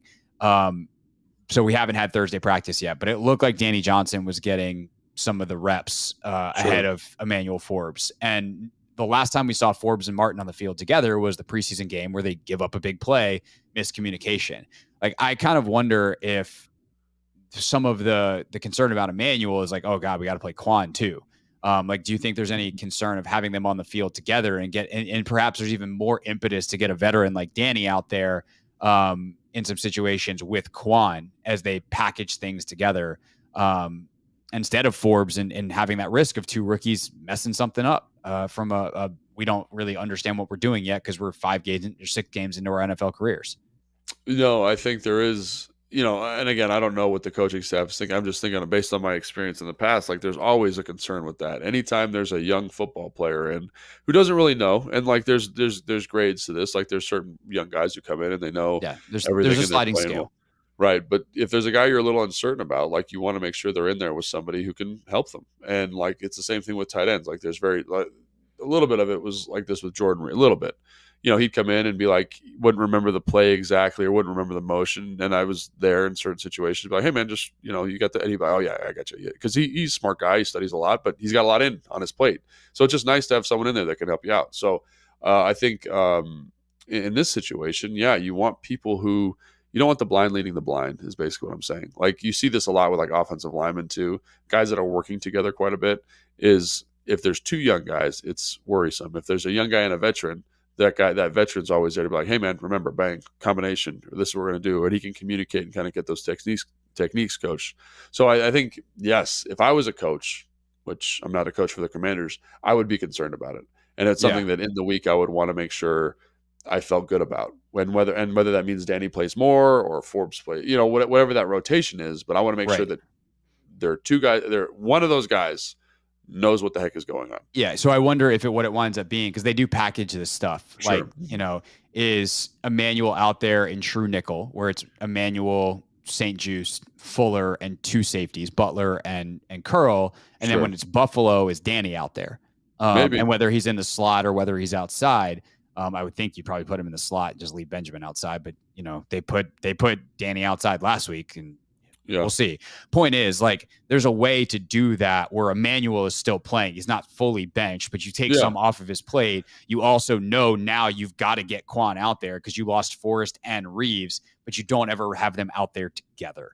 So that's something that I think that's interesting to watch this weekend. All right. What else? The other thing is you don't want it to be too complicated from a personnel standpoint. You don't, what I mean? You want to find simpler, easy is better. And whatever that looks like, I think is but they treat those as different packages. So like, I don't actually know how complicated that is.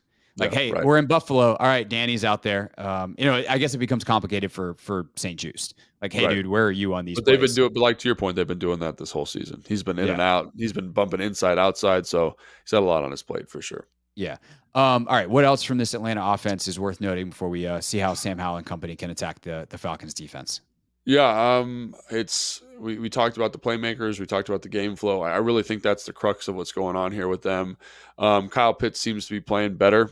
He looks like he's still not quite 100%, but like good in the run game. Better, and they got him more involved last week. Yeah, and I think a lot of that is due to Desmond Ridder just playing better football. So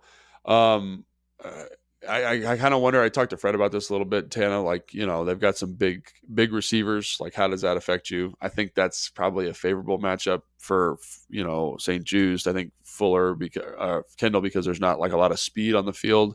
You feel a little bit better about it.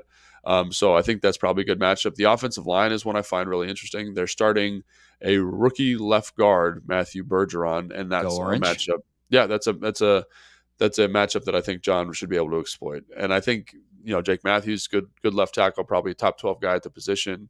Bergeron, center's okay. Chris Lindstrom's probably one of the best guards in football at the moment, so him versus Payne will be really interesting.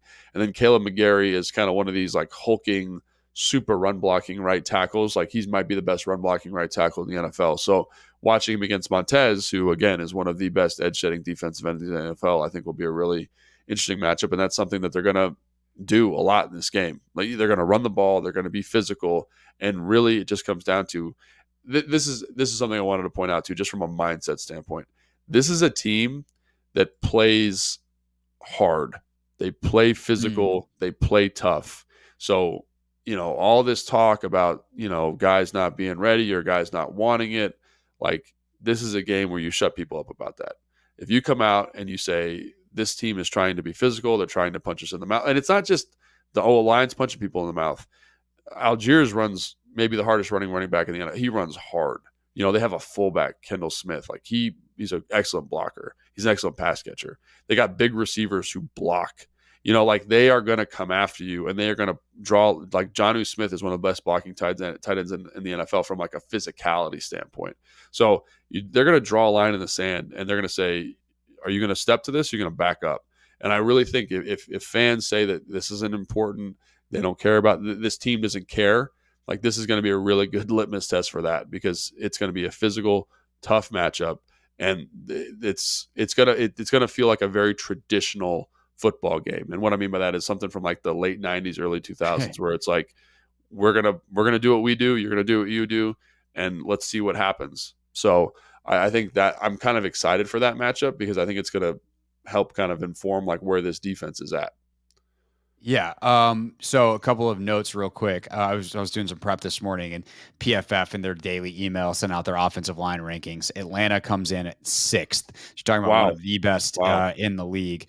But Caleb McGarry was banged up last week, left the game. He's officially questionable. Okay. Arthur Smith said it's nothing major, but it's still unclear whether or not he's going to play. So we will obviously see on that. The backup, fun story about him, Storm Norton, is that his name? Storm? Yeah, Storm Norton. So he played, last time I saw him play extended time was when he was in San Diego or the LA Chargers. Montez Sweat had 2 sacks and a forced fumble against him. So Montez Sweat wants that guy to play so bad. And I think if he does play, that's going to be a tough They're going to run left a lot. Yeah, that's going to be a tough matchup for Storm. But old Storm Norton. Yeah, exactly. So, all right.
show on the Team 980, always live as well on the free Odyssey app and streaming live on YouTube at the Team 980. If you have not subscribed, what are you waiting for?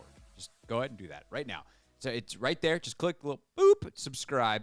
Also, of course, make sure that you are subscribed to the Hoffman Show podcast feed in case you miss any of the show and you want to be able to watch it on demand, or listen to it, I should say, on demand anytime, anywhere. All right, Anthony, it is 5:30 on a Friday, which means it is time for us, sir, to go around the NFL. You've got the music over there. Let's hit that. Yes? No? You don't have the music. Oh, you do have the music. You faked me out. Yes, sir, man. Hit you with the okey doke. The old okey doke. Why'd you do that? Making me look silly. Yeah, pretty much. I hate to see it. Only because you have since surpassed me after your marvelous week last week. Yeah, it was. It was a double-digit win week for me, not so much for Ant. Nope. We did both get the Chiefs right last night. That was not terribly difficult to do. But good job, Anthony, sending a Chiefs text 2 minutes before kickoff. And I was like, yep, got it, registered. Me too. That would have been a 1-2-3 Chiefs game. Chiefs now 5-1 on the year. It's so interesting to me how similar some of these top teams in the league are that aren't San Francisco, where San Francisco is like clicking. Mm-hmm. But the two defending conference champions like haven't really clicked yet in any major way. Eagles are getting there, I think, more than the Chiefs, but they're winning football games. They're 5-1 and their offense is kind of struggling. Yeah, it's Patrick Mahomes and Travis Kelce. Like, they're going to be fine. Yeah. It's probably a good thing that they're, still finding their ways, because as long as you're, good in the months of November, December, and you're like striding, I think it'll bode well. So maybe it's good that they're hitting these bumps early. Right. I would rather be peaking then than now. Or if you're San Francisco, just, keep staying there, because I picked you to win the Super Bowl and I'd like to be right 2 years in a row. Anthony, I've decided that I think I want us to pick the Commanders game in this segment as well. We won't give a score, but just a winner. Yep. For the simple reason that it makes it easier to keep track of. So Commanders Falcons is where we'll start. Commanders are 2.5-point road dogs. Who you got in this one? Oh, this isn't a 1-2-3?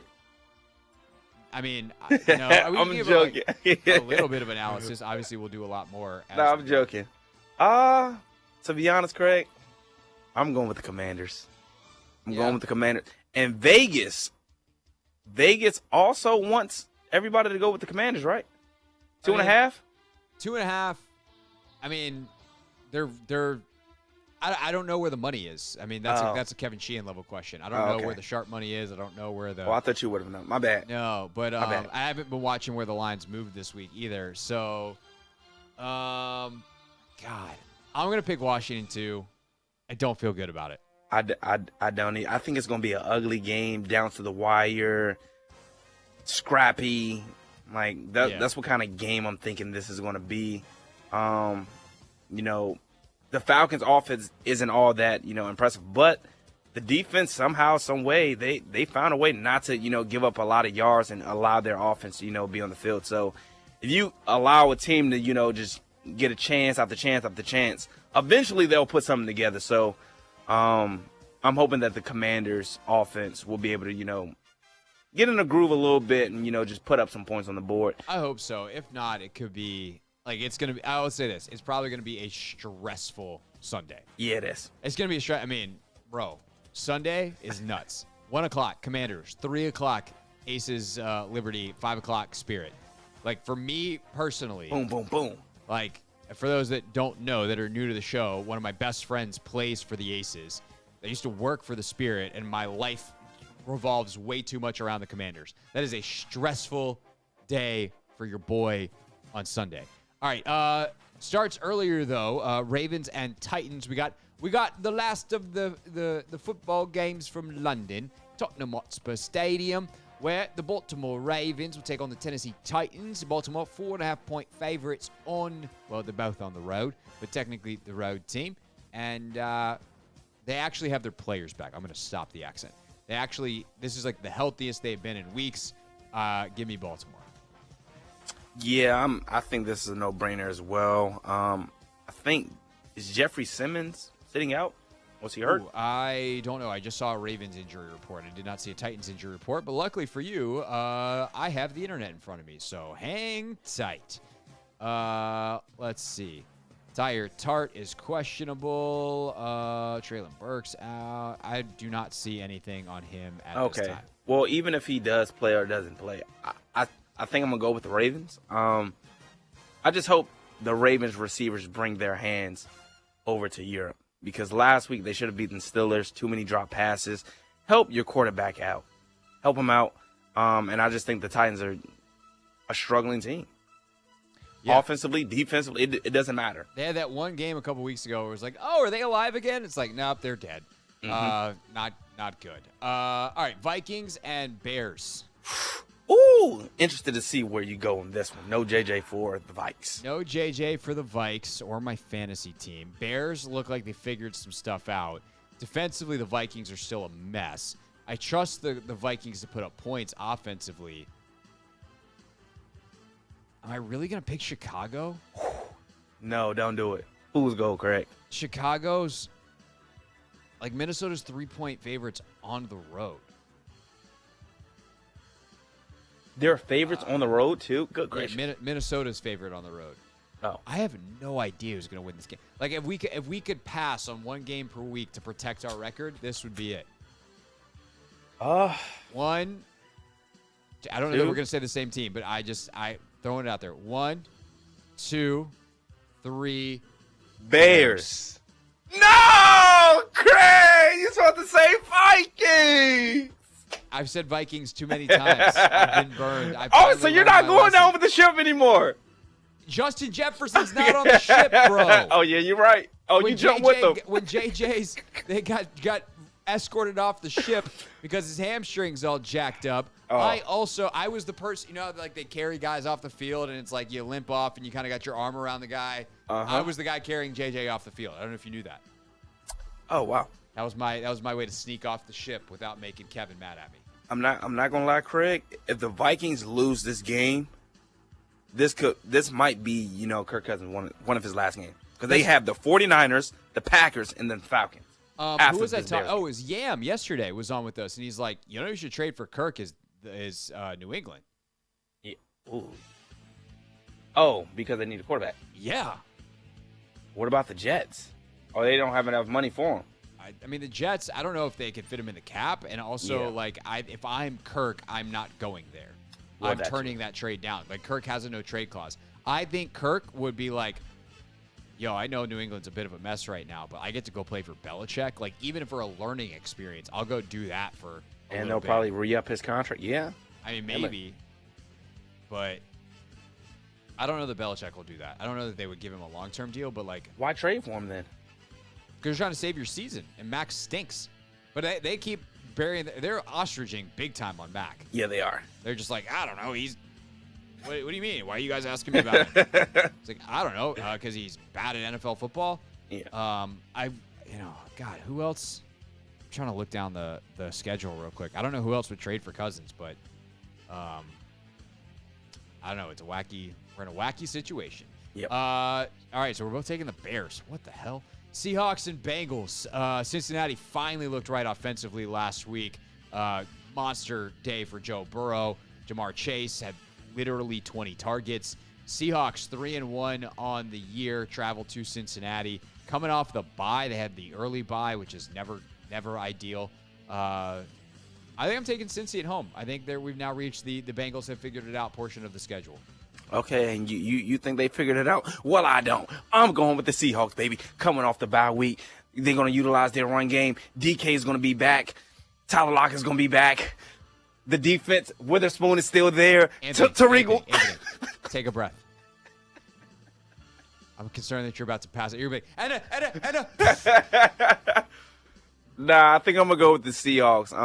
I think that, yes, you probably don't want an early bye, but I mean, just like for the course of the season. I didn't mean that as like it's bad for them yeah, I know for the course of the season, but I'm saying them coming off the bye, just having time off, I think that'll be good for them going on the road against, a Bengals team that seems to have figured it out. And they also might be getting T. Higgins back this week. So, I don't know. I really like. That certainly would help. I like their defense, though. I don't think their defense gets enough. Cincy's defense credit. Or the Seahawks? Oh, Seahawks. Yeah, I mean they're definitely good. I mean they're a good football solid. team. I just think the Bengals are now back to bangling, and not bungling, bangling. Yeah. All right, 49ers Browns 1, 2, 3. San 49ers. Francisco. Deshaun Watson out for that game. Panthers and Dolphins 1, 2, 3. Dolphins. Miami. Colts and Jaguars. Jags finally back in the States after 2 games in London.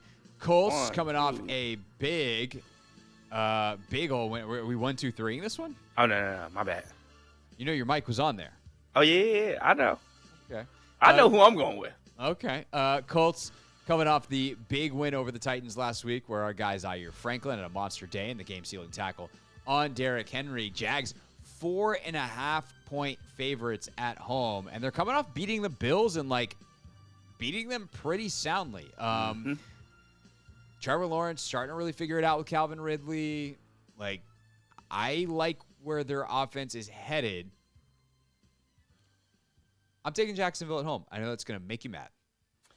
The thing is, I don't hate your answer, Craig, because the Colts have not won in Jacksonville in Lord knows when.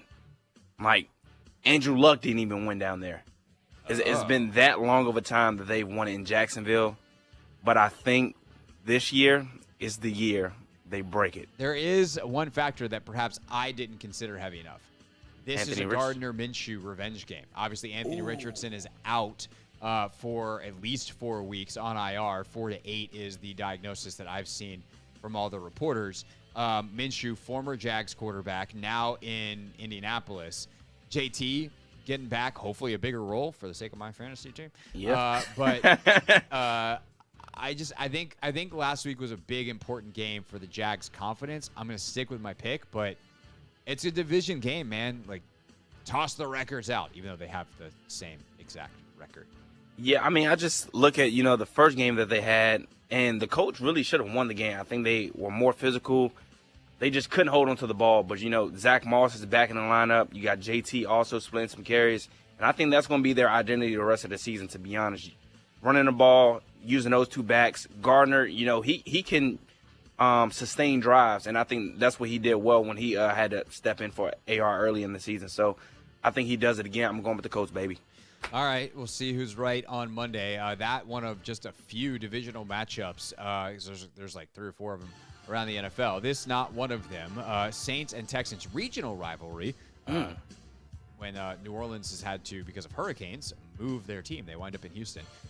Saints and Texans, New Orleans, 2-point favorites on the road. C.J. Stroud, 1,400 yards already on the year, 7 touchdowns, still has not thrown an interception, but they're just 2-3. Saints 3-2. Who you got? I think I'm going to go with the Saints. I really want to go with the Texans. I love what, CJ has established so far. They lose Tank Dell, though. He's now questionable. Oh, he's questionable? Okay. Yeah, there was some early reporting that he's probably out, but he's not officially out yet. Yeah, I don't know. I think what the Saints defense did last week against the Patriots, granted it is the Patriots, but, I think the Saints driving force all season should have been their defense, and it seems like, they're getting healthy, they're getting on one accord, so I think they're going to use that momentum from last week, carry it over into this game against the Texans, and hopefully Tyrann Mathieu, he picks off the young rookie. Yeah, this New Orleans defense is really good. And by the way, the style they play is something that we'll see this weekend. The Atlanta Falcons defensive coordinator, a New Orleans disciple, Dennis Allen, and company. I'll take New Orleans as well. I think they're just a better team. They're not very exciting. They're not very sexy, but they're probably the best team in the NFC South. They're just they've got enough offensively. Olave's great. Carr's doing enough, and then Kamara's back too. Is good, yeah. And then we'll see obviously how Kamara plays as he gets rolling and back up to speed this season. All right, Patriots and Raiders. Josh McDaniels and the Raiders hosting his former boss, Bill Belichick. That feels ominous, but these are 2 teams that I told myself I would not pick either of them anytime soon, and now they're playing each other, so I got to pick one. Yeah, this one stinks. But I think I'm going to go with the Raiders. I think everybody was shocked to see them. Well, not everybody, but we definitely picked, the Packers to beat the Raiders last week, and they came out, dominated that game from start to finish. Yeah. But also, it's good to see Josh Jacobs getting going. And the defense, I don't think we talk enough about the defense. Max Crosby is, still a huge driving force on that. So special, man. That defense. So I think he's going to try to make life hell for Mac Jones. No, I agree, and he'll probably succeed because the Patriots' offense stinkos. I'm going to go with the Raiders as well. They're, at this point, the better team. I know it's 2-3 versus 1-4, but I cannot in good conscience pick the Patriots right now. I mean, they have been just by any measure, nevertheless, like through the context of this is Bill Belichick's team, horrendous. They have literally the 2 worst losses of his career the last 2 weeks. 38-3, 35 points is the most that Bill Belichick has ever lost by, and he followed up with 34-0 to the Saints. Yeah, that's bad stuff. And that was at home. They lost 34-0 to the Saints at home. This one in Vegas. So it's going to be a crazy... The stadium for the Aces is right across the street from Allegiant. So it's going to be a little high traffic area there down by Mandalay Bay. The Game 3 is in Vegas or is in Oh, no, that's New York? right. It's in New York. Oh. It's in New York. Luckily for them, good grace, that could have been bad. Yeah. Traffic. Cardinals and Rams. Rams favored by 7 in this one. Cooper Kupp definitely made a big impact last week in his return in terms of catching balls, but not enough to get the win. I'm going to take LA here. I think that they have enough firepower. The Cardinals are tough, but at the end of the day, they are 1-4 because they're just not that talented. I think Stafford all season has shown everybody that he still got it. You get Cooper Kupp back. Granted, you did play the Eagles defense last weekend. That's going to be a tough, Sunday for anybody. But I think against the Cardinals, you'll be able to, get more in a groove and get on one accord with your number one guy, Cooper Kupp. If you're LA, though, what a great benefit to play the Eagles and Cardinals back-to-back. Gannon, the former DC in Philadelphia. I know that Sean Desai is doing some different stuff in Philly now, but, there's some basic carryover from one to the other that helps your scout, so it's probably a little bit more familiar week to week. As for the Eagles, they're in New York against the Jets. Jets coming off their loss to the Chiefs, where they played tough, but I don't know how much of that is window dressing. It's not really what we're looking for. Fake, for lack of a better word. Smoke and mirrors, because the Chiefs' offense is genuinely struggling right now. I mean, they only put up, 19 last night against the Broncos, who were giving up 36 a game. Yeah. So is the Jets' defense actually that good? Are they actually making things difficult? Or are the Chiefs just not locked in right now? Offensively, obviously, the Jets still struggling. I don't think that's going to change. I'll take Philly on the road. I don't say easily, but comfortably. I think this is going to be a blowout. We probably could have done 1, 2, 3 on this. Yeah, I think they're going to get after Zach Wilson. Granted, they will be without what's the name? The rookie.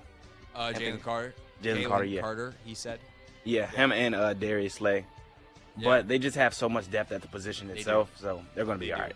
And they still have Bradbury to try to help on Garrett Wilson. So losing Slay hurts. That's a big one.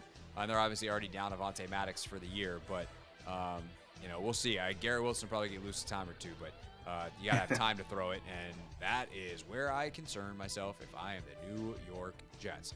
Lions and Bucks, sneaky, maybe the best game of the weekend. That's a good one. There's a reason this got moved to the 425 window on Fox. Detroit 3-point favorites at Tampa. 2 former number 1 overall picks at quarterback, Baker versus Jared Goff. Guys that are having resurgences in new homes. Obviously, Jared started last year with how well they played offensively in Detroit. I'm going to take Detroit on the road. I think they're the better team, and I don't think Tampa's actually that good, but they are off to a 3-1 start coming off the bye. So we'll see what they can do. This will be the best test for Tampa defensively because Detroit is simply one of the best offenses in the NFL, bar none. Yeah, is Amon-Ra St. Brown playing? I do believe so. Let me double check. Because he's been, questionable with the abdomen injury. If he does play, I think that's a game changer, and I would probably lean Lions. But if he does not play, I think I'm going to surprise some people and go with the Bucks here. From what I can see, he's playing. Jahmyr Gibbs is out. Brian Branch is out. And they had to put C.J. Gardner-Johnson on IR. But looks like you're all good on Amon-Ra St. Brown. Then I think I'm going to go with the Lions. As potent as their offense has been with him, it just gets scary. And I love what Laporta's been doing, from the tight end position. He is and then questionable, but should play. And then they also got Jameson Williams back, too. So they just get so many weapons over there. But I think St. Brown is the one that, gets the offense going. So the Brian Dable goes back to Buffalo game. Yikes, man. Daniel Jones out for this one, as is like half the offensive line. Who is even the Giants? Oh, it's Tyrod Taylor who's playing, starting for his former team. And with that information out of the way, 1, 2, 3, Bills. Yeah, I'm going with the Bills. All right, and then Monday Night Football. This is probably the best game of the weekend outside of Lions-Bucks. Cowboys and Chargers. You got Kellen Moore revenge game. Now the OC in LA. His 2-2 Chargers coming off the bye, hosting the 3-2 Cowboys. Cowboys coming off a pretty darn bad beating at the hands of the 49ers on Sunday Night Football. Can they fulfill their destiny here as 2-point favorites on the road? The Chargers are at home. Chargers are at home. This one pains me. JK, I'm going with the Chargers, baby. Thought I was going to go with Dallas. No, I'm going with the Chargers. And Justin Herbert, I believe. I would love to see how he, manages the little hand injury that he has on his non-throwing hand, with his finger. But aside from that, you get Austin Eckler back. They still will be without Mike Williams, but I don't know, man. They won 2 in a row. I mean, they were against the Vikings and the Raiders, but they did win 2 in a row. This is so tough because really tough. Cowboys offense stinks. Here's my thinking. Dallas is streaky as hell. So if they're down last week, they'll be up this week. Just when you count them out is when they look like the best team in football. But do you remember the stat last year about teams that played the 49ers? Oh, after every time they played, they lost. Literally every team that played the 49ers last year lost the next week. It is such a physical toll, and the 49ers beat the you-know-what out of the Cowboys last week, both on the scoreboard and physically. I think I'm going to go to the Chargers. Has it remained true this year? Probably have to check. Yeah, I'd have to check. But that is a crazy stat still. They do have the extra day to recover, but it was a Sunday night game, so it's not like a full extra day. Yeah, just put me down for the Chargers, man. I'm not going to think too hard about it. Yeah, I think we revisit this come Monday. Yeah. Revisit it, yeah. Yeah, we'll see. Because parts of me does want to lean Dallas. I'm not going to lie. Yeah, All right, we'll revisit on Monday. We're out of time anyway. All right, when we get back here on the Hoffman Show, a Friday tradition, our Pick 6 at 6. We'll pick 6 players who we think are going to have a big impact for the Commanders on Sunday en route to a win. If they win, these players will play well. And don't forget, Tiki Barber joins us at 6:30 on the Hoffman Show on the Team 980. Always live as well on the free Odyssey app.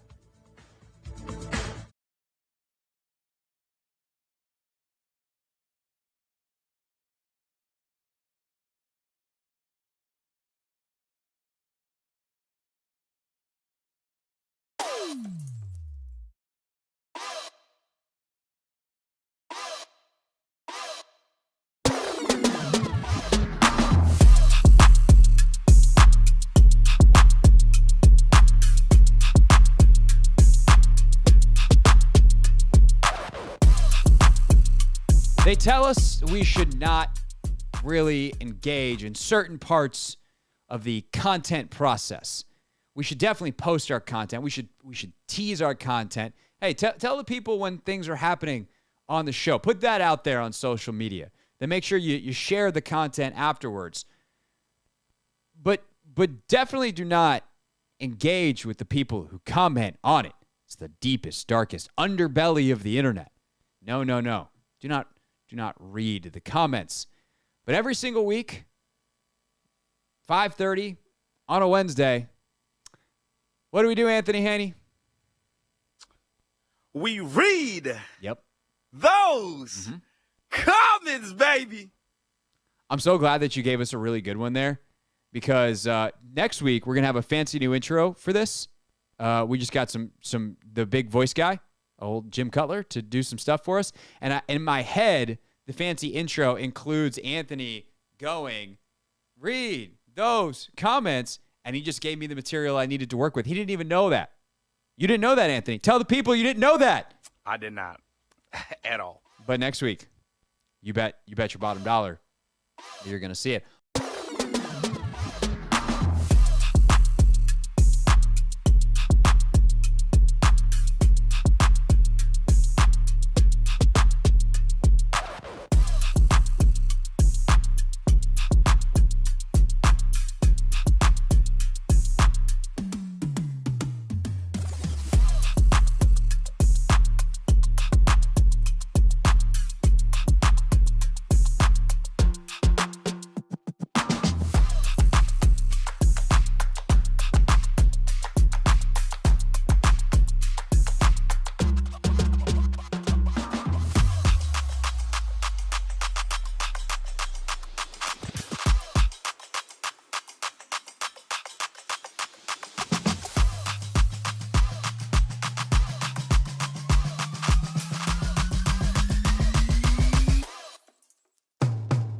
It's a running bit on the show, but also like an actual thing. I'm trying to learn French. My wife and I are going to Paris next year for the Olympics, so I'm trying to learn French. It's incredibly difficult. I'm very bad at it. Tips for someone learning French. You did the reverse. For people that don't know, you started as a French speaker, and I was reading on Wikipedia, so I don't know if it's true, but also Haitian Creole, first two languages, and then had to learn English, which I know is very, very difficult to learn when it's not your native language. French, English, they don't seem compatible. What's your tip for me as I try to learn French? I would say watch movies in French with English subtitles. That's what I did. I watched a lot of movies in French, but I had the English. No, I watched a lot of movies in English with the French subtitles. So like movies, music, it's kind of something that's like easy, like on the brain. It's not too much information, but you can still enjoy it and you can see the conversation, because that's the hardest part. Learning like a little word, like to say like, hey, my name is this or whatever, that's easy. But holding a conversation, that's the hardest part. Yeah, right now I'm really just trying to master, like, I'm American, do you speak English? Because I think in Paris I can get away with that. Yeah, so je suis américain. Et je ne parle pas français. See, even the way you said that is not the way Duolingo says to say that. So I'll just have to come back to my new French tutor, Benjamin St-Just. BSJ, I appreciate it. Thank you, man. Sure.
show on the Team 980, always live as well on the free Odyssey app. We are counting down to having Tiki Barber on the show at 6:30. Tiki, of course, hosts WFAN up in New York, but also CBS Sports, where he will call the game with our guy Andrew Catalan and Matt Ryan this weekend down in Atlanta. Another CBS game for the Commanders, so you can watch it on WUSA 9 this weekend, and Tiki will join us to talk about it at 6:30. Right now, though, on Fridays, we pick 6 players who we think will have an outsized impact on the game, hopefully for a Commanders win. We call it our Pick 6. The 6 biggest Commanders storylines. It is caught! Delivered at 6 o'clock sharp. It's the Pick 6 at 6. I'm going to be their biggest and harshest critic, but I'm also their #1 fan. All right, Anthony, I'm going to give you the #1 pick again, if you will. Who do you have after the big fancy voice guy introduces? #1. Craig, you're so nice and so kind. But for #1, I'm going to go with Percy Butler. Huge reason because, the injury to Derek Forrest and also Jeremy Reeves. So this a next man up mentality type of thing. And, he's the one who's gotten a little bit of experience playing in the post. But he's going to have an increased, workload. So all eyes are going to be on him as the last line of defense. And it's going to be interested to see, Quan Martin work his way in there. But I would imagine Percy to have the bigger role in the back end. I would too. I would imagine that Cam and Quan are the two guys that are playing more in the box, and maybe even Quan exclusively in the box. Try to limit him. So I just want to take a minute to talk about the secondary. So you can take your trigger finger off of #2 there. We're gonna be in the secondary for a while. One, I don't know how much difference there is in Percy Butler and Derek Forrest if they're both playing at their best. Derek's obviously got more experience. I think he's probably at this point I don't want to say smarter, but because of his experience, he's going to present as a more as a smarter player, and he's more physical. But Percy is super physical, and he's fast as hell. At 4.3 speed, that allows you to do a lot of things as a post safety. But you also have to know your assignments, and does he play as fast as that speed is a major question. Another major question I have is, was he one of the guys that Bears guard Tevin Jenkins was talking about when is Tevin Jenkins or Tevin Campbell? Tevin Jenkins. Okay, there is a Tevin Campbell somewhere, and every time I say Tevin Jenkins, I'm like, am I saying the right one? No, Tevin Jenkins. When he said, some of the safety rotations and things were kind of sloppy, one of the things that I've kind of stumbled upon the more I've talked about this is I wonder if some of Jack's play calling is kind of because he doesn't trust his guys. We talk about wanting to run more simulated pressures, for instance. Well, if you don't trust your guys to fake one thing and then do the other, or scramble back to their spots in zone, then you can't call that stuff. And so what kind of limitations does that put on Percy Butler, or does Percy Butler put on this defense from a playbook standpoint? These are questions. I don't know. This is not, sometimes I come to you guys with information that informs a take that's inside information because I've talked to someone or whatever it may be. This is not. These are the questions that I am wondering out loud about this defense on Sunday that I don't know that would ever get clear answers to, because defensive coordinators and head coaches and certainly players are not likely to share that kind of detailed information. With that said, I'm also wondering what the package usage looks like. I don't think, in looking too much at our list here, that I'm spoiling anybody later for our pick 6, but Quan coming in as a younger guy, Percy is a younger guy. How much does that affect Emmanuel Forbes snaps? Do they want, obviously they are looking to potentially take Emmanuel off the field some because of his own play, but how many young guys do you really want out there? And so when you go Buffalo nickel and Quan comes in, do you pull Danny Johnson on the field? Is that one package? Then you have your regular base nickel where St. Juste in the slot and Forbes is your outside corner there. Do you decrease the amount on everybody's plate and have more guys rotating through? These are the kinds of things I'm wondering. We'll obviously know the answers as we watch. You're just going to have to pay close attention to figure it out. But there's a ton of questions with the secondary this weekend. The good news is, though, especially with how they've played so far, some of the answers, Anthony, could come up as a positive for the Commanders. They could play better and, frankly, should play better with the 10 days off and hopefully a less prolific passing offense for Atlanta. The results certainly should be better. Whether they are better or not with Percy versus Eric Forrest, I think that's a very different question. But they certainly should look better this weekend. Now number 2. Yeah, number 2. All right, my first selection, our second overall in our pick 6, is John Allen. He is the guy up front that is underperforming right now. He is not playing bad ball, but he's not playing great ball, and you're paying John Allen to play great ball because John Allen is a great player. I think it's really important to be fair to John and bring up something that I don't think has probably been asked about enough. John certainly would never make any excuse for himself, and he might frankly run through Ron Rivera's office door and tackle him in his chair if Ron were to say this into a microphone. But John missed a ton of time in camp, and it gets swept under the rug because of when he missed it. He missed it at a point where he was no longer going to play in the preseason game. So he gets hurt in the second preseason game or like right around it. Maybe it was the practice after that he misses. And you're like, oh, he's got a plantar fascia issue, which is a foot issue, right? He then doesn't play in the third preseason game, and he doesn't really practice until the week of the first game. He wasn't on the injury report. He hasn't been at all.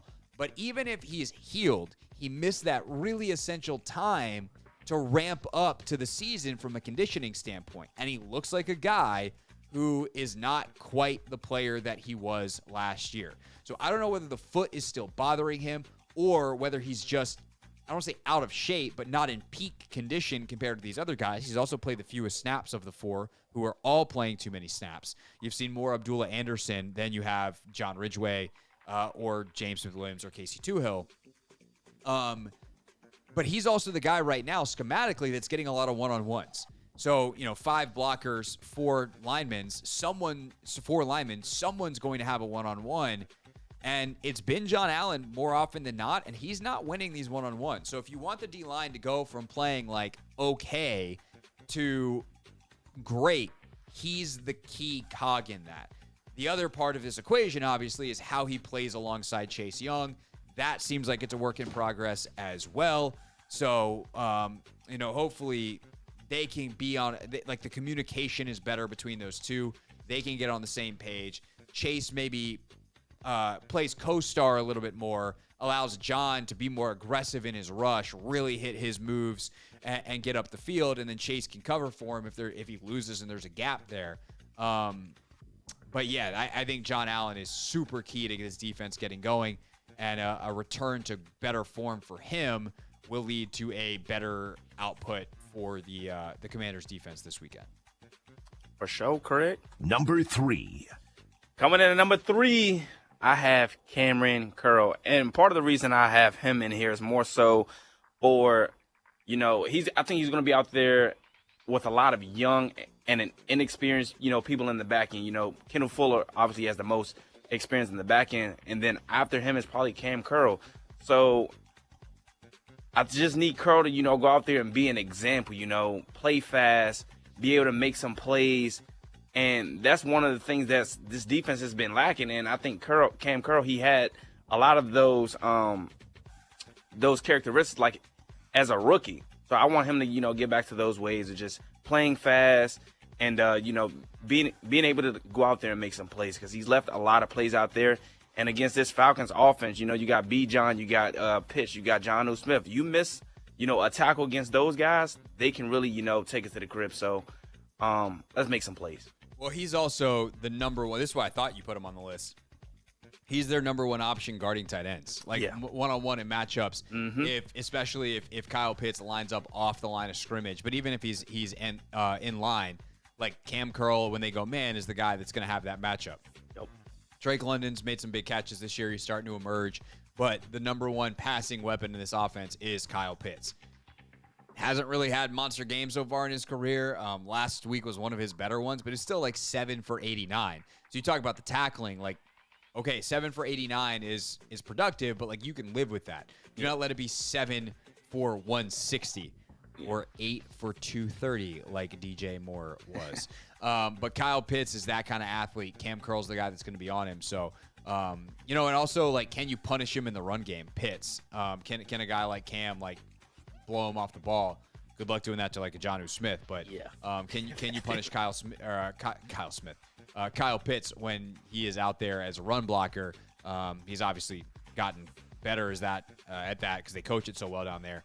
But, that's a job not just for Cam Curl, but for Cody Barton and Jamie Davis as well. And the edges, Hey, Montez Sweat, Chase Young, you see Kyle Pitts in front of you. Get after it, boys. Number 4.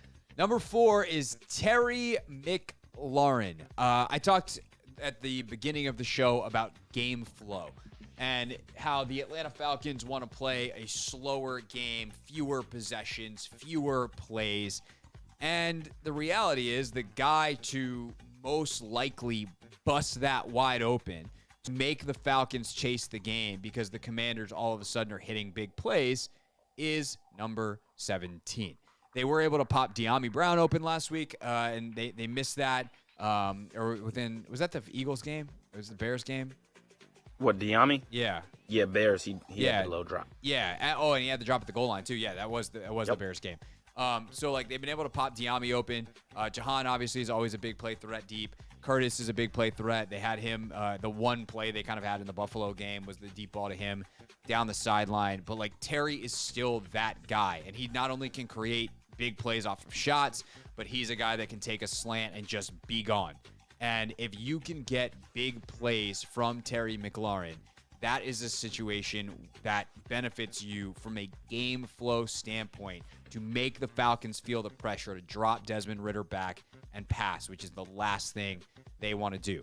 And to add a little bit of extra to that, Terry has had some nice games against Jeff Okudah back when he was with the Lions, his former college teammate.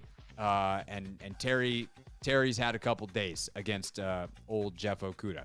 So A.J. Terrell's real good on the other side. We'll see how they match it up. But there seems to be favorable matchups. I mean, there's not that many non-favorable matchups for Terry McLaurin at this point in his career. He's that good. He's a true mid-90s Madden player, to go back to our exercise from earlier this week. The dude's awesome. But can you bust one or two big ones to really loosen up this defense and then hopefully open up things for the running game and kind of be on balance in the way that I think this offense benefits from the most. It's our pick 6 here on the Hoffman Show. We pick 6 players who we think are going to have a mega presence, hopefully in a Commanders win. We review this on Monday at 6 p.m., and we are off to our final 2, Anthony. Number 5. Number 5, I have Sam Cosmi down, and part of it is because he's the battle of the trenches is going to be one to, watch. In terms of, him having Calais Campbell lined up across from him. He's a savvy veteran in the league, 17 years. Like, he's been in the league for an extremely long time. You're giving me shivers here, man. The last savvy veteran that Sam Cosmi lined up against was Fletcher Cox, and that did not go well. It did not go well at all. And I just think he also kind of struggles against, somebody that's bullish and, wants to utilize the bull rush a little bit. So I'm going to be watching out for him. But also the other guard we have, Sadiq Charles, he has his hands full with Grady Jarrett, who's arguably one of the best defensive tackles in the league as well. So the guards is what I'll say at number 5. Yeah, the Falcons play some funky fronts. They technically, like personnel on a depth chart, play a 3-4, but they wind up playing 4 down a lot. Logan and I were talking about this on Take Command, which we did not play this portion of the pod on the radio show. So if you want to listen to it, you can go listen to it on the Take Command feed, the way podcasts were supposed to be consumed. They wind up playing some really funky fronts, which present challenges for a young quarterback who has had trouble with protections this year. I mean, most of that stuff is on Nick Gates, but understanding like where these guys are lining up, who's responsible, how do you get your slides right? Where is Nick Gates helping? Is he helping on Campbell? Is he helping on Jarrett on the other side?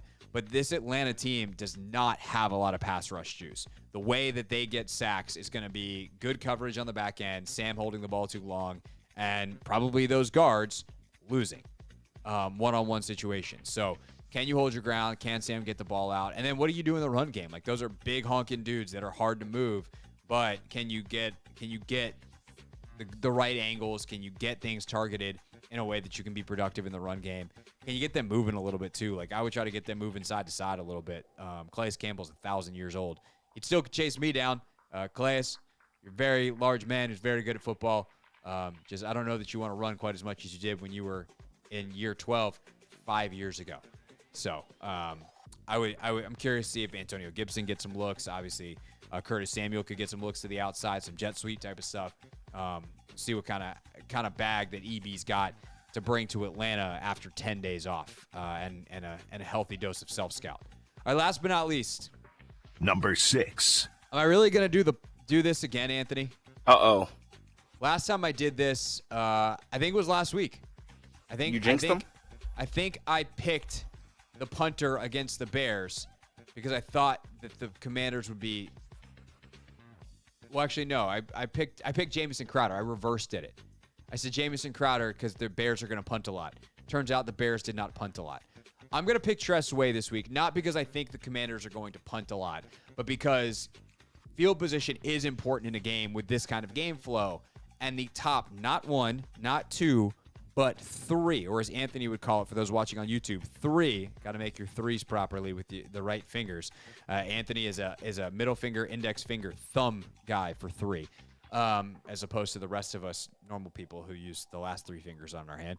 Anyway, the point is not 1, not 2, but 3 of the top 3 coverage guys for the Commanders are unlikely to be in punt coverage this weekend. Jeremy Reeves out on IR. Christian Holmes, who's been fantastic as a corner in his year and change for the Commanders, is out this weekend injured.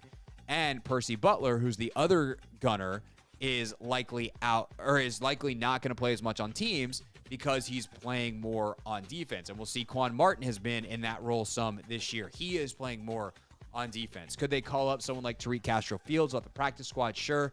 And some of these guys that are practice squad players are just not that great at corner, but are actually really good special teams players. But, you know, your stalwarts like your James Smith-Williams who get down there and cover kicks, like those guys become really important. Your Andre Jones, like, and then whoever winds up at that gunner position. Do you see Mitchell Tinsley out there not on the inactive squad this week? So I'm curious to see how they do this. I mean, Bryson Tremaine was great in the preseason. Could you call him up for special teams purposes and just be really deep at receiver and still have Tinsley inactive, but you got a better gunner? Like, I think they have options, which is good, but that is something to watch. And obviously the way to not have to cover kicks at all is just have Tress kick it out of bounds. So what do they ask Tress Way to do this weekend? And how do they play this field position game? I think is a pretty fascinating subplot that hopefully isn't too much of an idea. Like, hopefully when we talk about this on Monday, it's like, hey, this is why we said it. Tress did his job, not a big deal, and we don't spend that much time on it, but something to watch for sure on Sunday. As you watch, assuming that you're not headed down to Atlanta for the game, you'll be hearing the voice of Tiki Barber. CBS sports analyst joins us next on the Hoffman Show on the Team 980 and always live as well on the free Odyssey app.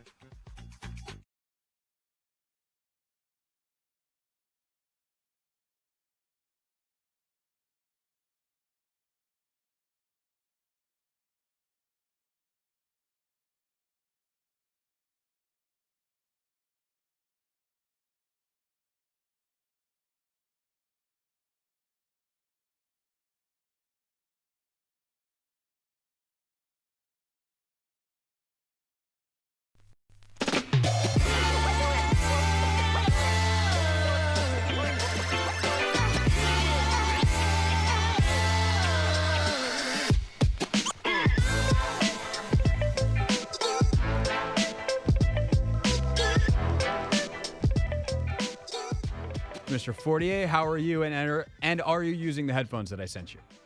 I am using the headphones that you sent me, so I'll not be pulled over. And I got to tell you, man, seeing the craziness coming out of Chicago today with the Justin Fields comment, with the DC abruptly resigning, it's just like giving me flashbacks to what this team used to be like. And I'm like, wow, I'm talking about football in a stadium? That feels odd. Right. One, God, this call quality is just exceptional. So just, I got to say, I'm going to send you a clip later just so you can hear how clear you are. Two, we actually, so earlier in the show, we did a segment called This, That, and the Other Thing, and we wound up putting the Bears stuff in that. And yeah, it felt very oddly familiar, but also safely distant, which I think is good. All right, we got a lot to get to and not a lot of time. So first, let's... Yes. James Smith-Williams just pulled up and honked at me. I'm on the radio with Craig Hoffman right now. Do you want to say What's something? up, James? How you doing, man? What's up, James? Although you probably can't hear it because this is just in Sam's headphones. Quick. Craig, how you doing, man? I'm good. Feeling good. Just talking to Sam. Last time we did a hit with Sam, he put Matt Paris and Ben Standing on, so this is an upgrade. Way better. Yeah, way better. Yeah. Definitely an upgrade. All right, let's make sure nobody gets in trouble here. All right, James, drive home safely. Thank you. You have a good one. All right, goodbye. James Smith-Williams, everybody.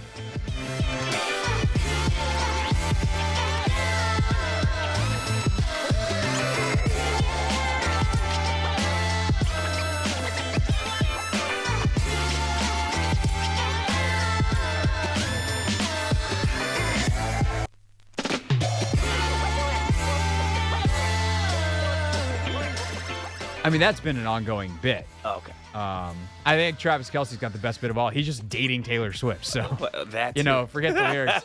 and then we got our guy Ian Eagle talking about Travis Kelce finding blank space in the end zone. Now, that's how you do it. By the way, I did follow up. For those of you that listened to the end of the show on Monday, we said we're going to have to investigate.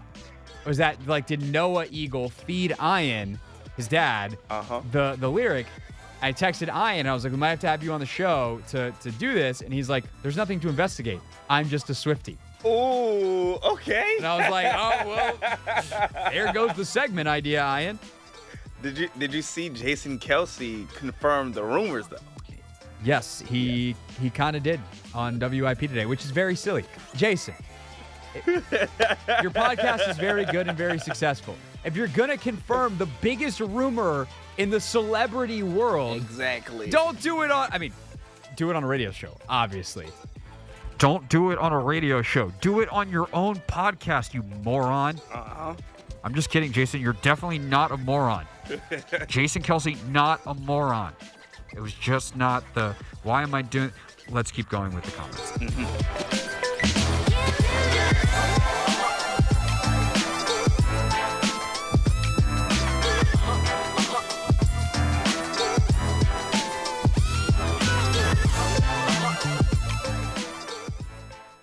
We have a new submission to the Real Things Hall of Fame.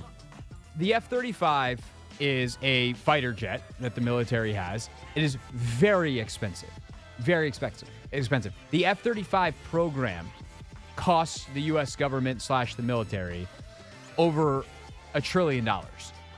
This is one of the most expensive things in the U.S. government's budget is the program that makes these planes. Each one is incredibly valuable and expensive. And something happened during a training mission, but this jet leaves, they go on a training mission, and it's in stealth mode, apparently, and the pilot has to eject.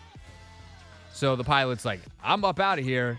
Pilot lands relatively safely, has, I think, an injury or two that has to be tended to, but, is alive. But then they lost the jet.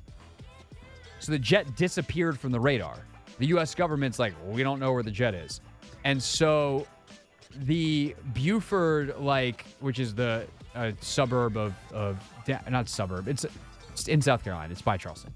Close enough. If people are actually from there and don't want to say that and want to say it's by Hilton Head, I know I grew up in the state. Leave my geography alone for the sake of the story, which I've now made less efficient by telling you all of those things because I can't help myself. Talk about a plane crash. Hey, we're back.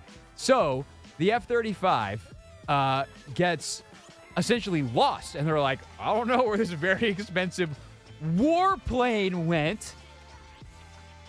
And lo and behold, sometime the next day or later that day, it crashes somewhere, and luckily no one's hurt. But this $100 million plane is gone. Whoopsies, we crashed the plane. And this is an eyewitness account from a Charleston area television station of someone who heard the crash. In the bathroom taking a shave, and I heard a screeching, between a screech and a whistle. I said, what in the world is this? And I heard a boom. Then my whole house shook. White says he didn't realize it was a plane at the time, so he didn't call anybody. The first thought came to me, I said, am I supposed to see a meteorite coming out of space or something? And I said, well, if the airplane, it needed to be reported. Let the thing was flying just too low. The F-35B airplane wreckage created an extensive debris field.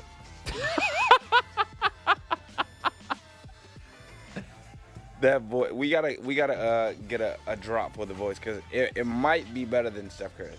I was gonna say, I feel like we have to do a comparison. Can I pull this off with? Yeah, okay. So I had to compare or see if I had enough channels on the board to do this. But we got Steph Curry here. We got Charlie Brown here. And we got our mans here. His is better, though. I think his is the best one. His is definitely, it's not quite Charlie Brown. It's definitely close to Steph Curry, though. Yes.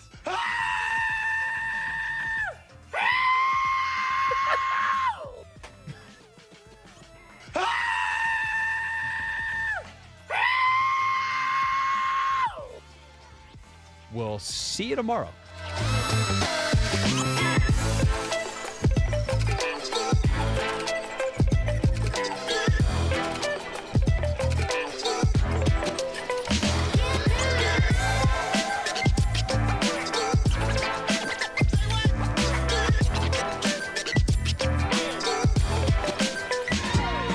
It's the Hoffman Show on the Team 980, always live as well on the free Odyssey app and streaming live on YouTube at the Team 980. Our pleasure now to welcome to the show CBS sports analyst Tiki Barber, who's on the call with my guy Andrew Catalan and Matt Ryan this weekend for Commanders and Falcons. Tiki, welcome to the show, man. Appreciate some time. Thank you, Craig. Great to be on, man. How are you? I'm good, man. You sure you got another 10, 12 minutes here? I know you just did 4.5 hours up on FAN in New York. We're really milking you for all your Odyssey's worth today. Yeah, right. But we were talking Jets and Giants, and maybe a minute or so about the Rangers who opened yesterday and had a big victory. But yeah, I'm ready for the weekend to get here and NFL football. It's meaningful to start happening. So I'm excited. I actually wanted to ask you that, considering your days, which you thought would be exciting, considering how the two teams look coming into the year, are filled with talking about Jets and Giants football. Is the CBS gig a nice reprieve for you, or how has it been calling these games, especially this season? Craig, you have no idea, because all we had was high expectations for the Jets. I mean, hell, half the Jet fandom had them in the Super Bowl, right? And the Giants, not that anybody was saying they were going to go to the Super Bowl, but they had a playoff victory on the road against the Vikings. I mean, the expectations were high. And then, 2 weeks in, we're like, all right, can we get the next season already? It's the reality of the game these days. If you get 2 or 3 guys injured, especially at key positions, it becomes really hard to win. Because there's so much turnover on teams nowadays. About half the roster gets turned over, it feels like. And there's no continuity. So if there's injuries, it becomes really hard to win. And in New York, both teams are feeling it at the same time. So it makes for, just adversarial radio.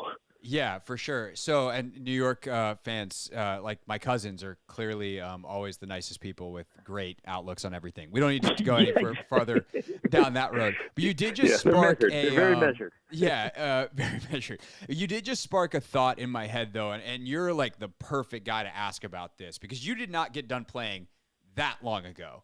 But the way the league has... You'd be surprised. It's 17 years, man. Did you retire? No way. You've been retired for 17 years? This is my 17th year out.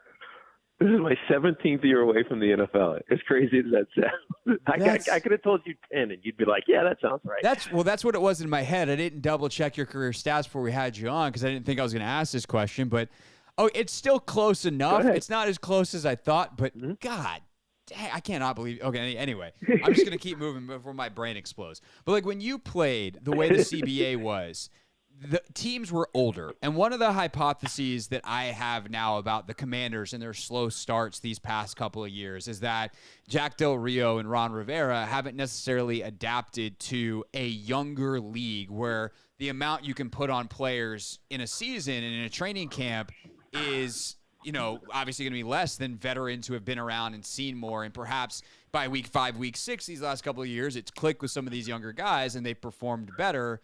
But every year since they've gotten here, they've given up over 30 points a game in the first 5. Have you seen anything like that around the league? And do you think there's any validity to that theory? Oh, you're dead on it. So it's a couple of things. One, the young players are being asked to play right away, as you guys see with Emmanuel Forbes. And two, you're not getting nearly as much training as you used to. Camps have been cut down. There's not a ton of contact, so tackling becomes an issue. I think we've seen that with a lot of teams, including the Commanders. The Giants had the same issue. The Jets did as well. So you have to kind of work your way into being a complete team in the regular season. Nobody plays in the preseason anymore because they don't want to get injured. And so what used to be a war or a grind of attrition in training camp, and that was physically and mentally, kind of gets pushed into the regular season. And so guys don't get up to speed until halfway through the season, it seems like. Injuries start to take over because their bodies aren't calloused. And because the young players are being asked to contribute right away, they don't learn. They learn by failure as opposed to learning by watching. And that can be detrimental to some guys' confidence, particularly at the quarterback position. But I think also it pertains to the cornerbacks or those that, are vulnerable to big plays on the defensive side of the ball. So I think that happens a lot. I think more so than we want to give credence to. Tiki Barber with us, CBS sports analyst, on the call this weekend with Matt Ryan and Andrew Catalan for Commanders and Falcons. So that begs the question, Tiki, everyone's going through that. Why are some teams better at adapting with it and others not? Is there a common thread amongst teams that succeed, teams that fail? Well, I think the biggest thread for successful teams is the coaches are great teachers. And so they make it understandable for the guy at whatever level he's at, the player for whatever level he's at. And so if you have a coach who says, for instance, this is what you have to learn it or be benched type of thing, the player they start pressing, right? And they maybe don't understand it, but kind of fake like they do. Whereas if you have a coach who not coddles, but teaches you at your level, it makes them more comfortable and able to be successful earlier. So to me, it's coaching. It's patience. It's being how to talk, knowing how to talk to these younger players, this new generation of players, which is a lot easier said than done, to be honest with you. And you see it. The teams that are consistently successful have these coaches who are great mentors and encouragers of players, but also hold them accountable. So it's a fine line. You can't be as old school as you used to be. Tiki Barber with us, who of course played running back and apparently retired 17 years ago, a fact that I still cannot fully comprehend, is with us here on the Hoffman Show. I mentioned that because we get to see one of the best young guys in the game this weekend in Bijan Robinson. I'll just leave it open-ended, man. How do you describe what kind of talent this guy is and what kind of impact he can have already? So I'm here actually now at the Atlanta facility, right, and Flowery Branch. We had our production meeting with them, and I just stayed in their facility and did my radio show. But we talked to Bijan because I wanted to feel a couple of things. One, if he felt like he could be one of the greats, and how. And his answer was unique because he said, "I've understood that the position, meaning the running back position," because I asked him specifically, "Do you feel like an obligation to the running back position to be great?" Because of all the negative rhetoric around running backs in the league. And he said, what makes it easier for me is that in college under Steve Sarkisian, he learned everything. So both as a running back, but also as a receiver. And so the way that he'll become great, he believes, is by being able to be everywhere and do everything. If he has to line up in the backfield, great. If he has to line up as the X receiver, great. If he has to line up as the Z receiver, great. So he can be interchangeable and useful in many different ways in an offense. And the prime example of that is the best running back we have in the league right now, and that's Christian McCaffrey, who's used everywhere. I think it's the new model for the running back. They have to be interchangeable with wide receivers. We saw it with Deebo Samuel before. Even here in Atlanta, Cordero Patterson was, probably a before his time player, being a returner and a receiver and also a running back. So there's a lot of evolution that still needs to happen in the minds of people as they look at running backs. But I think Bijan is one of those guys who started to do that. Saquon is that way as well if he could stay healthy. But it's become necessary in order for the position, I think, to survive.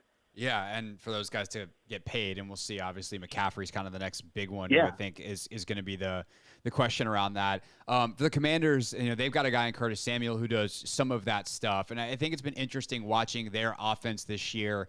It's got flavors of what they do in Kansas City, but it seems to be pared down for Sam Howell for sure, and it's worked in spurts. What have you seen from the Commanders offense, and what do you think they can do? They've had obviously this mini bye after the disaster against the Bears as a team, losing 40-20 to a team that hadn't won a game in 15 weeks. But what do you think that they can come out with for this next quarter of the season? With Sam Howell now having 5 games, 6 games under his belt.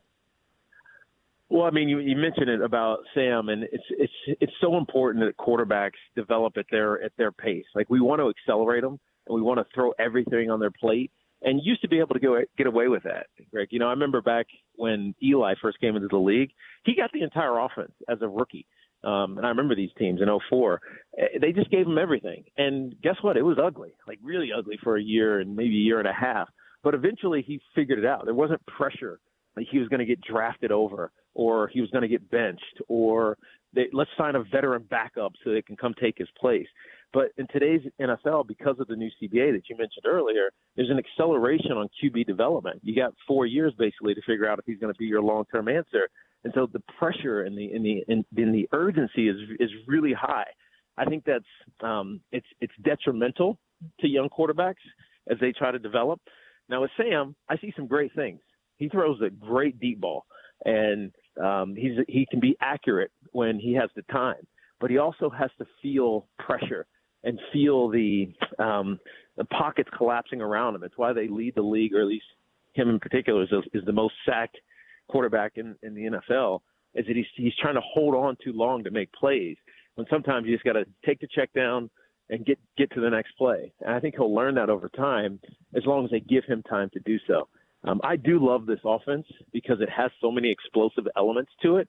It's just a matter of getting the simple things and making the simple things look simple, right, instead of making the simple things look hard. Yeah, no, that's a great way to put it. Tiki Barber, CBS Sports, of course, also Tiki and Tierney, WFAN up in New York. I know it's a home game for Matt Ryan. Is he having you guys over for dinner? Is he taking you to somewhere in Atlanta? Like, what do you guys got this weekend with Ryan not having to fly anywhere? It's interesting because Matt's he's not doing anything with us. He's actually staying home. We're going out to dinner at some Thai restaurant that he recommended, but he's not coming with us. He's going to spend the weekend with his family. Well, what a concept! What a concept! All right, but I'll get to do that next week because next week I have the Giants. So there you go. Nice. Yeah, you guys have fun at dinner. I'm sure you've heard of this place in New York. You can find somewhere. Tiki Barber with us here on the Team 980. Much appreciate the time, man. Hopefully we can do this again sooner rather than later. Most certainly, man. Be well. All right, Take care. You as well. Tiki Barber, again, on the call with Catalan and Ryan this weekend, joining us here on The Hoffman Show. Let's take a quick look at what is trending, and then we will come back with real things real people said into real microphones on The Hoffman Show.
the Hoffman Show on the Team 980. We're always live as well on the free Odyssey app. Hope you are having a great Friday. Big weekend plans ahead. So I've talked about, for me, it's going to be a stressful Sunday. I got the Commanders at 1, but that is not until after we finish the Take Command pregame show, which I have done a terrible job of promoting today. But hopefully you're listening now, and hopefully you can join us then. 10 a.m. is when we get started here on the Team 980. Also simulcast on 106.7 The Fan, both stations' YouTube pages. You can watch us. So if you want to get your smart TV fired up as you get your football Sunday started, throw on me and Logan Paulson for 3 hours breaking down the game. You don't have to worry about wackadoodle analysts on national shows saying all kinds of crazy things about every game on the schedule. No, you want Commanders Falcons preview. We will give it to you for 3 hours starting at 10 a.m. So lock us in on your radio, on your smart TV, on your smartphone, however it is you want to watch or listen to us. Let's see. Beyond that, then, yeah, you got the Commanders. You got Liberty Aces, Game 3. So I'm on pins and needles about the Aces trying to close it out in New York. Spirit at 5 o'clock. Pins and needles can they get it done, get in the playoffs with a win, make things not stressful as opposed to trying to do the scoreboard watching bit. And I certainly don't have all the playoff scenarios memorized. So if there's a tie game, like that's crazy. Then we got the post-game show, and then we'll be back here on Monday. So I'm going to stare at the ceiling tomorrow because I need to just pull my nervous system all the way down in preparation for the chaos on Sunday. All right, I'm going to do something now that is going to jar the YouTube audience, which is I'm going to turn the screen to a two-shot. That's not Anthony Haney. Michael Maher has taken the final 15 minutes here so that Haney could go do whatever he's got to do. I think he's got something at prep. He's got to work. He's got a job. Luckily, though, Michael, we picked the game earlier. We both picked the Commanders, though we didn't give a score. So this is the part of the show where we give our score predictions. Are you ready to I'm not going to say you're a proxy for Anthony. Your pick doesn't count on his. Plus, he already picked a winner. But are you ready to give a pick? Oh, yeah, I'm ready. Whatever you are. Who you got? Give me the Commanders in a real close game, 24-27, or 27-24. Okay, I think it's a little high scoring, but I agree with your general premise. I'm going 21-19, which is just a weird score to say out loud, but it's the exact score that Atlanta won by last week. But I'm just going to say they're going to be in two 21-19 games back-to-back. We'll have to get like Elias Sports Bureau on that to see if that would be the first time in NFL history. If it happens, we'll send the email. Anyway, that's what I got. That's what I'm sticking to. Let's see. Is there any other housekeeping? Michael, is there any other big station events that we should be telling people about? Tomorrow, college football previews on 106.7 from 9 o'clock to, I believe, 1:30, and then we kick it over to the Virginia Tech Wake Forest game. Nice. And then you and Logan just crushing it until leading up to kickoff 1 o'clock on Sunday. So yeah, don't miss Earl in the mornings. Get your early start, get your coffee. Earl Forsey's there talking football. Was he say talking ball, kicking ass, something like that? He's only been doing it forever. So we'll happily take the mantle from Earl. And get going at 10 o'clock. And, again, that's live at Tap Sports Bar. So if you want to come hang out with us in person, doors open at 11. Show starts at 10. So listen on your way over. Come hang out with us. Grab some early lunch and then watch the games there at Tap Sports Bar. All right, I think that's all the housekeeping, Michael. Let's hit that fancy button and get to Real Things Real People Said into real microphones. Real things. We're not going to suck this year. Real people. 5-11, not very good. Said into real microphones. The culture is actually damn good.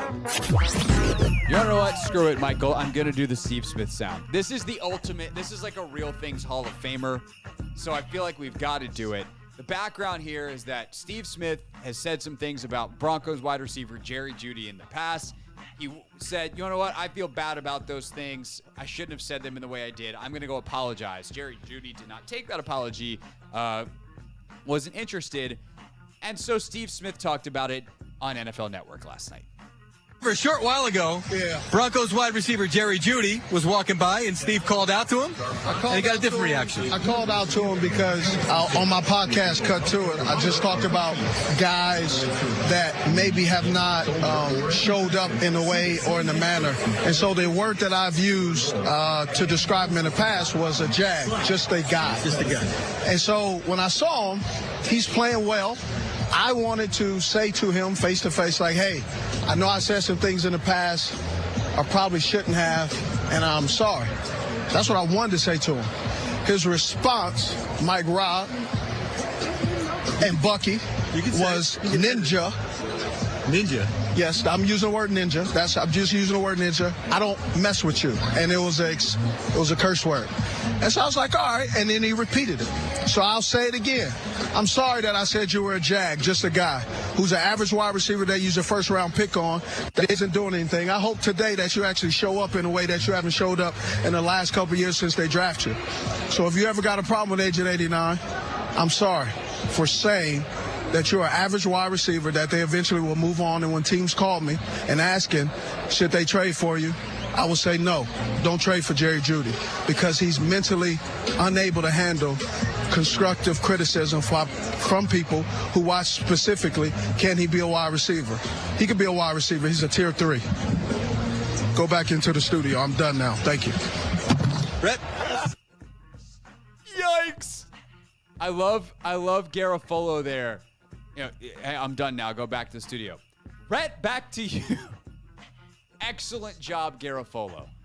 Although I don't think he picked up on why Steve Smith was saying ninja, but that's a different story. Yeah, that's a tough one. Steve Smith he's got some class to him for sure when he wants to, but if there are other times where he's like, you mess with me and this is what it is. And I appreciate that about Steve Smith. And when Jerry Jeudy then does that and acts like that and then goes out and has 3 catches for 14 yards, I think a lot more people are probably going to look at what Steve Smith said and you're like, well, that guy might have had a point. So that is a rough look for Jerry Jeudy, which frankly matches the Broncos season. Just the whole thing. The Broncos season, a rough look. A 2023 retrospective. All right, that's our show for today.